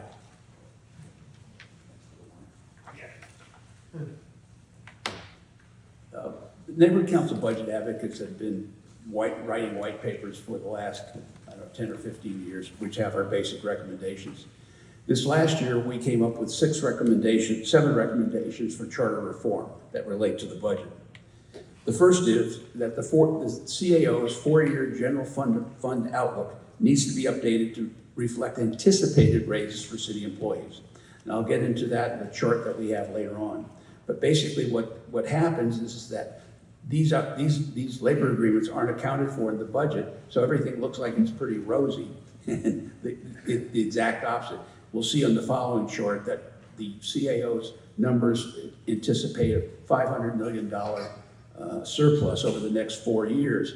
When you adjust it for labor contracts, it's a minus $600 million in the whole. And that's assuming some pretty generous assumptions. So I think the CAO needs to update the 4-year budget outlook to reflect anticipated raises. Just put a plug number in there. Quite frankly, the other thing about it is by having a plug number in there, it would show that the city doesn't have the money to finance these budgets. We talked about a 2-year budget cycle as recommended by the city controller. It was also recommended by the LA 2020 Commission. They wanted 3 years. And you'll find that a number of other cities, go out there 2, 3, 4, 5 years. The city is, a $13 billion revenue organization. It's 30,000 people, not including the proprietary apartments, and that means about 50,000 people overall. So it's a huge enterprise. It's not a business, but you have 50,000 people that you have to manage, and that's going to take a budget. We've also called for open and transparent labor negotiations that require, significant outreach to financial leaders before and during and after. That doesn't mean you're sitting in the bargaining room, but we ought to be able to know what the goals of the city. We need to know what's going on during the negotiation, not that we're in. And finally, they ought to give us some time to review it. What happens now is, they have negotiations between the EERC, the Executive Employee Relations Committee. They come to an agreement. It goes to the Personnel Committee. The next day, it goes to the City Council, and it's approved. And there's very little discussions about it. I was at one personnel meeting, and I said to Mr. Koretz, said, "Can we take a look at this thing?" He said, "Yeah, look at the budget. It's in the council file." Well, it's 2,000 pages of very dense labor agreements, and I'd like to think I'm pretty smart on some of these things, but I could barely find the place in the city files. I think the other thing is that we'd like to put a measure on the ballot to prohibit the city from entering into any labor contracts that are going to create a deficit. That's happened in 2023. It happened in 2019. Happened in 2009. Every 3 or 4 years we get smacked. So, going into a deficit, where you have, basically an unfunded mandate isn't very good financial practice. Just want to know what's going on. It's not like, well, just look what happened with the $1 billion shortfall. A big chunk of that was as a result of 2 years of labor agreements. We also call for a long-term infrastructure plan. I would say also a financial plan. But, Jay just handled that earlier. We have, $10, $20 billion of unfunded mandates or a capital project that the city would like to do. And there's just no money there. Quite frankly, I've been to a couple of meetings in the last week on the park needs assessment, and they want about $250 million a year in general fund revenue, and they have a $15 billion capital budget, of which $2.5 billion is deferred. Where the hell is that money going to come from? I think we also calling for a reserve fund. That's a real reserve fund, a real rainy day fund, as opposed to a working capital fund. And what they do now is, when there's a little bit of a shortfall, and we'll probably see that in the first financial status report, is when they're a little short, they raid the reserve fund. Well, budget deficit is not an emergency. What's going to happen when we have an earthquake? What happens when we have the next fire? What happens when we, who the hell knows next riot? Who the hell knows what's going to happen? But they don't have the financial resources to, manage this. The final one is we wanted an Office of Transparency and Accountability to oversee the budget, and importantly, in real time, not looking at it as things are going on. And, to make recommendations to the mayor and the city council, and also keep us informed. It's not like they have the Office of Transparency and Accountability or the controller, as he's anticipating. It's not like they have a veto right, but we'd like to know what the hell's going on. So those are our 7 recommendations. I think they're fairly reasonable. I don't think they take a lot of heavy lifting. I think they seem fairly logical. And so with that, I guess the next, Mona? I'm sorry. No, sorry. So we're going to come back on Jack and the budget and the questions real quick, but I have a couple of items on Charter Section 900 that I want to talk about very quickly. And it's not there, but it should be. Okay. There's a lot of confusion about neighborhood councils. Okay, our budgets are a disaster. Right now, we're at $25,000. We used to be at $50,000. There's no rhyme or reason to what the city decides to give neighborhood councils. It's almost like they're trying to put them out of business. Something needs to be in there to mandate a base level in the charter. If you want to keep neighborhood councils, you got to keep them afloat. And something has to be in the charter to say, in every budget, they're going to get X amount of dollars, however you guys figure out where it's coming from. Number 2, we believe that every single commission should have a neighborhood council member on it as a non-voting member. Let us see how the sausage is made. Don't just invite me to dinner. We need to know what's going on beforehand, not when it's too late. When a neighborhood council submits a CIS, that was supposed to be a big deal for us. Except when we go to council and we try to talk about it, they stick us in general public and give us a minute or 2. We're supposed to see 5 minutes, it should be codified. They said we get 5, it should be codified. And these are little things that you could do very easily in the charter. We should be allowed to communicate with other jurisdictions. Currently, we're not allowed to. Although if you go to any neighborhood council meeting, you'll see representatives from state senate, state assembly, LA County, they're all there and they're all listening. I recognize we're not allowed to give a position, that's the council's jurisdiction. But telling us we can't communicate with them is just plain wrong, completely wrong. And last, neighborhood councils, you guys need to decide on neighborhood council members, elected officials, volunteers, unpaid employees. There's only 3 categories. And no one has ever had the guts to stand up and say what neighborhood council people are. Okay? When they want us to be volunteers, they tell us we can't do this. When they want us to be elected officials, they mandate 5 trainings. Okay? It's all nonsense. Okay? It's a game of bait and switch with us. So these 5 things for Charter Section 900 are recommendations that I would ask you to really take a serious look at. Not so hard to make decisions on these things. Jack? Oh, you had a question? It's so strange you would have a question. I'm famous for that. Thank you both, not just for being here and this very nice, clear presentation, but for your decades of commitment to our city. A couple really specific questions. I'm just curious, the budget advocates that you represent today, does that include someone from every one of the 99 neighborhood councils, or who are you representing? Each neighborhood council has 3 representatives. Each neighbor, and there are 12, we have 12 districts throughout the city, so give or take, there's 36 per district. We get together on budget day, and those reps elect a budget advocate.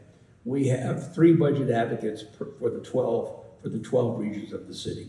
So there's 36. We're not fully staffed, but yes, everybody has the opportunity to participate. Thank you. And specifically, I'm just curious, I learned a lot, very interesting about the role of the controller. And I'm going to say I have gotten a ton of written comment, people supporting the controller's, suggestions. I kind of agree with the mayor. Let me ask you this. What about if the controller were to audit the departments, but some outside auditor were employed to audit all the electeds? I mean, to me, that makes more sense than having one elected audit other electeds. I don't know. I'm just asking an opinion. So I'll give you again, the specific example is, the safe housing program. Okay, in the conversation with the mayor, where she said she wouldn't allow another elected to audit her program, we then asked, well, do an independent audit. Go to an outside firm and bring in an independent auditor. To which she replied, well, I have an audit. And we said, send it to us. Well, it wasn't an audit. It was far from an audit. Okay? So it's blocked. Basically, it's blocked. So someone has to have the authority to say, I'm bringing in an independent auditor to audit that program. And again, that would probably have to be the controller because they do audits. So it makes sense for the controller to say, we're going to hire an independent auditing firm to come in and look at this program and give a report back to the city. So we're not looking for an elected to do it. It's not like mandate, but someone has to do it. You can't just spend taxpayer dollars and not have any accountability. Thank you. I think in terms of outside audits, we saw one recently that was mandated by Judge Carter on the homeless situation of the county and the city. That audit cost about $3 million by the time they got through with it, but it was a very, very professional job by Alvarez and Marcel. And they're an internationally recognized firm, and they had a good time. That was not a favorable audit for the county or for the city. But I think if you're going to bring in outside auditors, every time you have to go through an RFP, you're going to have to, who are you going to consult with? I think a lot of the people that are on the city lists are, I don't think they're qualified. Simple as that. I think that the point put on there for political reasons. Commissioner Yap. Thank you, Commissioner Yap here. Thank you for this presentation. It raises some very important issues. Many of them standard practice in other organizations. It also follows very important issues of funding and money and sets forth recommendations that are very tangible. My question is about the budget itself, and I'm frankly stunned at the forecast swing, as you are as well. But I want to make sure that I understand it. Page 6. So this is, in 2030, there will be a cumulative surplus, according to the CAO, of 600 million. And then, which as you point out, don't include labor contracts which I expect that just on your analysis, these labor numbers, these labor contract numbers, these are not contingent, these are agreed upon increases, is that why? In here, yes. Yes, It's okay. just existing contracts. No consideration for future contracts, which begin in January of 2007. Okay, all right, thank you. So this would mean then that, as you point out, taking into account just those labor contracts, a cumulative 625 million liability that is not accounted for in the CEAO number? That is correct. So that would effectively take the cumulative in the CAO basically down to near zero or 25 million. What do you mean near zero? So the surplus that's showing in the CAO line Right there. at 599 would be minus the 625. No, the 625 would be the total it's not a difference, that's the total shortfall. It's the total shortfall. So that's really a swing of $1.2 billion. Bingo, yes. Okay, that's helpful. I wanted to make sure that I understood that, and hopefully our commission understands that the distinction of, based on labor contract commitments that are not reflected in the CAO forecast, is a swing of $1.2 billion. Yes. Okay, thank you. Now, these are the numbers right here that I calculated. And I assumed a 4% increase in these things. And 4% also includes, cost for pension, healthcare, all sorts of other goodies that are in there. And, is 3% or 4% right? Is 4% right? I don't know. What I would say is, I want the CAO to do those numbers. Come on, let's go out there. And they refuse to do it. Quite frankly, one of the reasons I like it is, one, it tells you what they're dealing with, but it's also a message to the union negotiators, the labor negotiators, the EERC, that there ain't no money there. You can't go out and continue to give unfunded mandates. So it gets a little complicated, but those are, you'll see, those compound year after year. So for example, 59 million is next year's 146, the total is $205 million hit. So. Yes, okay. Thanks so much for clarifying that. Commissioner Schlauber. Thank you, Mr. Chair. Thank you for inviting this presentation. I think it was something that you suggested at an earlier meeting, and I'm glad you're able to be here today. Two quick questions. One, you raised this topic of the reserve fund, and the city does have a budget stabilization fund, which is meant to kind of adjust to the the standard ups and downs of the marketplace, if you will. And but you're calling for sort of a more traditional, restrictive emergency fund.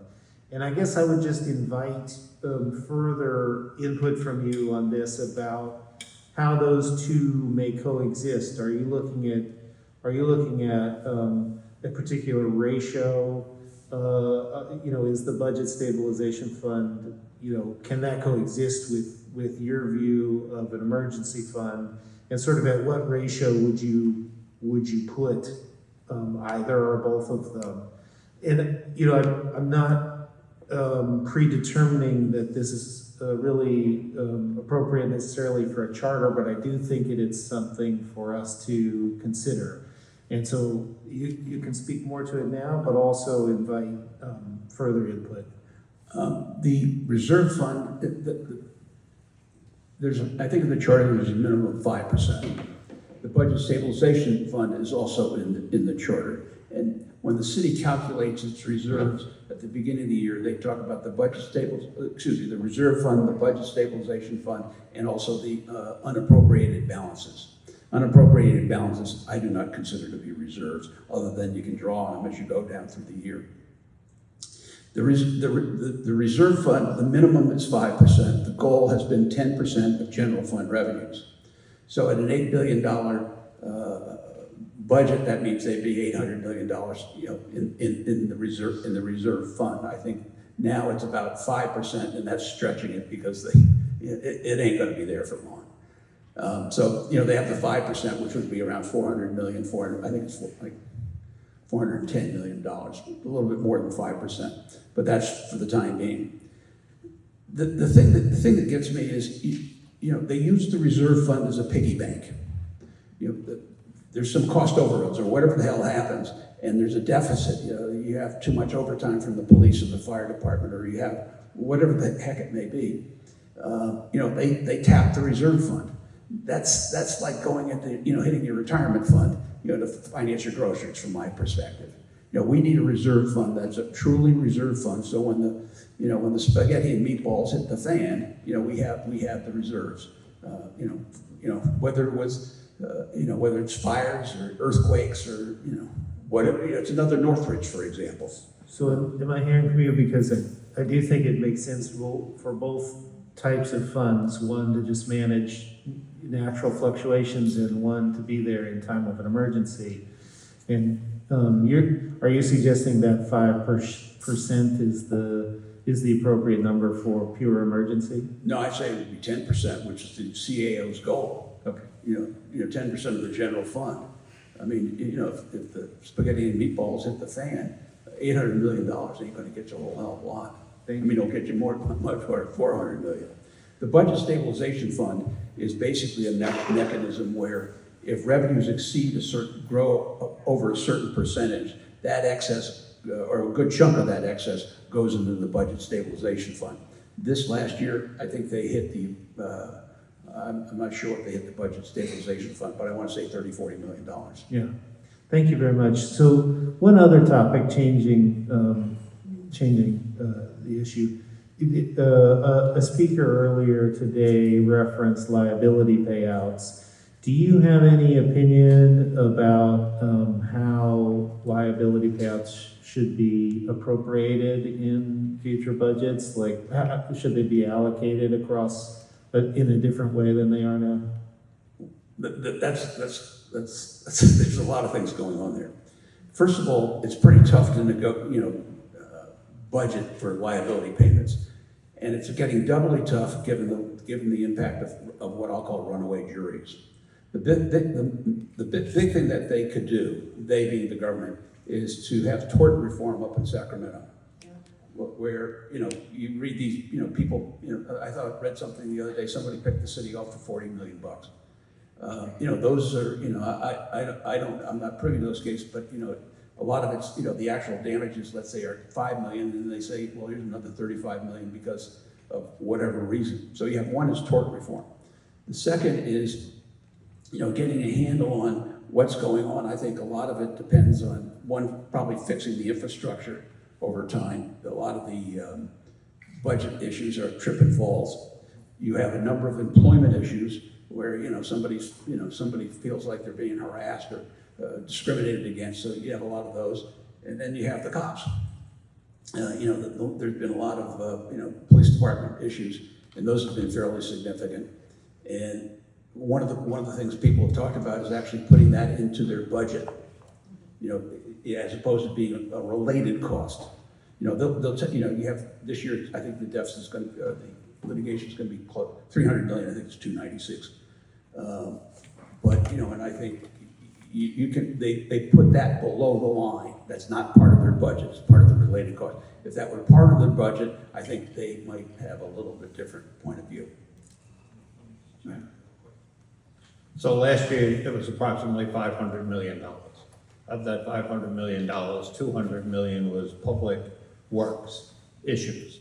Of the public works issues, I think it was $183 million was trip and falls, trees crashing on cars. It was all infrastructure things. So if you want to eliminate $500,000 worth of problems, you start with public works and you fund public works correctly. We're 20 years out on tree trimming, 20 years out on sidewalk repair. We're broken. And we're going to continue to pay off these debts rather than actually fix the streets and sidewalks. If we did it once and for all, we'd be clean. As far as LAPD goes, I followed this for the last 20 years. Item by item, complete breakdown. How much of it is internal, where you have officers feeling they've been harassed or biased or whatever and suing and getting a lot of money from the city. You have car crashes that are inevitable when you have chases, you know, and maybe that's something the department has to look at, how they move that forward. And then you have use of force, you know, the number of use of force. So when you look at use of force and you look at the car crashes, you're looking at the systems in the department. Well, I think it's completely true that if you ding the department's actual budget, some of that stuff would get fixed from the top down. So this is systemic problems happening from the top down that can be fixed, okay? But it just doesn't seem like there's a lot of political will to go in there and do it at this point. But that's how you try and get rid of that half a billion dollars worth of debt that we rack up on a pretty regular basis. Thank you very much. And thank you, Mr. Chair. Commissioner Murray. Good afternoon, gentlemen. While we're talking about the infrastructure, do either of you gentlemen have a position on the Board of Public Works? I do, and I think they ought to get rid of it. I think it's a political slush. I think, you know, you have 5 people there making whatever number of dollars it is. It doesn't seem to me that any of those commissioners know they don't know a lot about public works. Public works is $2 billion operation with 5,000 employees. You know, streets, and street lights, it's sanitation. There's a whole, you know, it's a very complicated operation. And I don't think any of these people know what the hell they're talking about. So I think you get rid of it. All right, let's give our presenter a round of applause.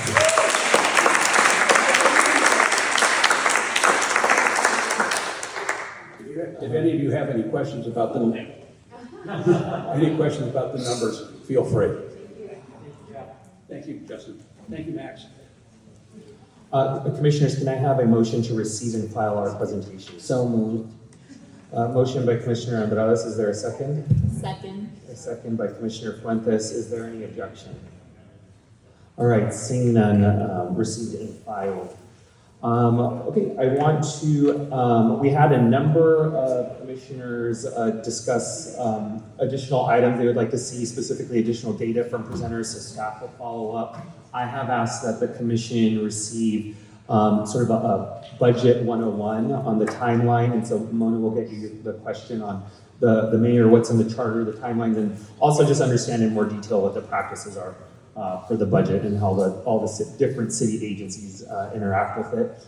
Also want to open it up if there are any other future items or presentations that commissioners would like to put forward. Commissioner Appier, I'd like to talk in the next session about possibly amending the bylaws. Yes. All right, we will put that on the agenda for the next meeting. Commissioner Schleifer. Thank you. I just wanted to clarify for all the commissioners and the audience, there was a speaker earlier in the day that said that as you're soliciting these topics, which we've had before as suggestions to be able to agendize future topics, there was a speaker who said we had to put forth the motion. And I wanted to just have your clarification for the audience about whether that's what we're doing here, or are they, is the audience expecting that we have to have a motion that everybody votes on and therefore it comes forward? Maybe you could just clarify for the sake of, clearing up the comment that was made during public comment. Thank you.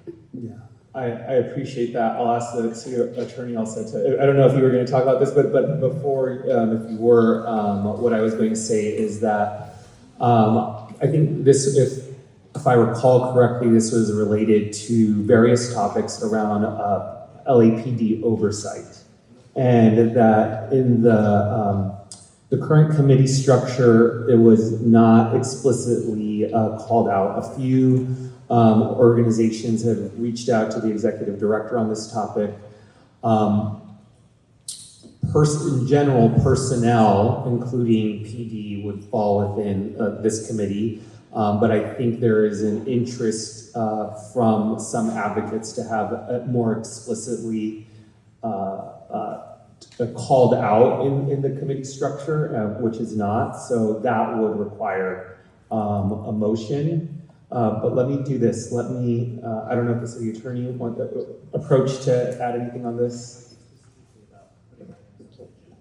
Well, there's putting items on the agenda, but the content of the question was also whether something falls under a particular committee. So in terms of what falls under the committee, we have to deal with it specifically, but I'm happy to talk with the executive director about what the subject matter jurisdictions of the committee are. I mean, we'd have to analyze specifically what we're talking about. In terms of the presentations, you know, the chairman controls the agenda unless there is an action by the body, add something to it. I've typically construed what you're doing as being sort of an implicit motion passed without objection. But if you want to make it formal, you can have a motion and second and vote to make it very clear. I think if the chairman takes it as without objection and nobody says anything, that would be more than sufficient. Thank you. So my interpretation, and for the sake of the audience, is that this idea of a motion, we are effectively doing that by raising our suggestions, and it is up to the chair and the executive director and the committee chairs to manage how those may then spill out into actual agendas. Yes, I mean, I think if the chair says without objection, I'm taking that as a motion and it'll land on a future agenda, right?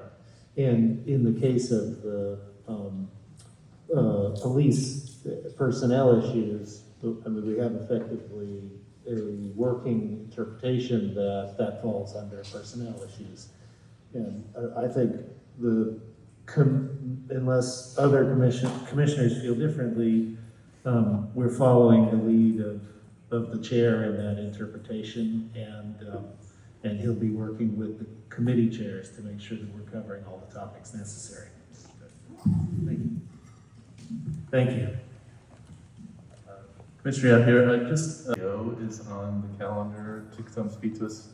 I'm just thinking that we've been hearing that Board of Public Works will present. I'm seeking nodding from Justin. So CAO is, I know Controller Mejia will be coming. It would be great to hear from the CAO too. Yeah, I had a conversation actually with the team yesterday at the CAO's office, including Matt, and we have a couple dates in mind that they're working on, and we've been discussing and having conversations with the CAO before both of this commission was formed about their participation when they come to actually present. So we've almost got that data aligned, and they will also be contributing in a lot of other ways as we really dig in. They have expertise across the city on various topics, from infrastructure, of course, budgeting, just really across the personnel, et cetera, across. So they'll be kind of lending some just additional support in that way as well. But yeah, we've almost got a date landed for the CAO to present. That's good to hear. I'm just realizing that we're hearing about the leaders' roles, and CAO comes to mind, and city attorney, and I think both of those. Absolutely. So it sounds good. Thank you. Speaking of which, I know I think I mentioned it before, including the 101 on budget, we're also hopefully get 101 just on the charter. And this section works this way, this is what this section does, etc. Commissioner Fuentes. Okay, awesome. This was mentioned earlier, but in terms of the rest of the committee schedules, when can we expect those to be done and solidified? The executive director and I are going to schedule a meeting of the chairs, hopefully within the next 2 weeks would be ideal, so that the chairs could put forward what their schedule would look like. But as far as government structure, that committee is the one that's moved forward, but we look forward to providing that within the next 2 weeks. One follow-up question. I know Commissioner Yap already brought up bylaw revisions. Would that include the window for public comment for these meetings, if we were to adjust that? So, it's not in the bylaws, and, one of the reasons it's not in the bylaws is because there's, like, for the city, there's no cutoff. We don't have a cutoff technically for, public comment. It's still rolling in. The difference for what is perceived as a cutoff is when it gets bundled and sent to, and that's just based on timing. These meetings shift at time. You know, I'm not gonna ask staff to, at 7 a.m. the morning of, it takes a lot of time to, to get it all into one document, to redact, because a lot of people like to put their home addresses and phone numbers into these things, and we shouldn't share that publicly. So it takes a lot of time. So it's just gonna be variable. And then if somebody, drops a public comment, at 9 a.m. this morning, it's just gonna be rolled into the next batch of public comments. So there's really no cutoff. Okay, that makes a lot of sense. I appreciate the clarity only because the public has asked about that a few times, so I feel like that's helpful. Commissioner Field. Yeah, and just a request to staff, if possible, when we're not at City Hall, because we all know where it is, we all know where to park. If we're coming out to these places, could we get those logistical details a day or two ahead? Sure. Thank you. No problem. Sorry about that. Any other closing comments from commissioners? All right, seeing none, I would entertain a motion to adjourn. So moved. Is there a second? Second. All right, without objection, we are adjourned. Thank you, everyone.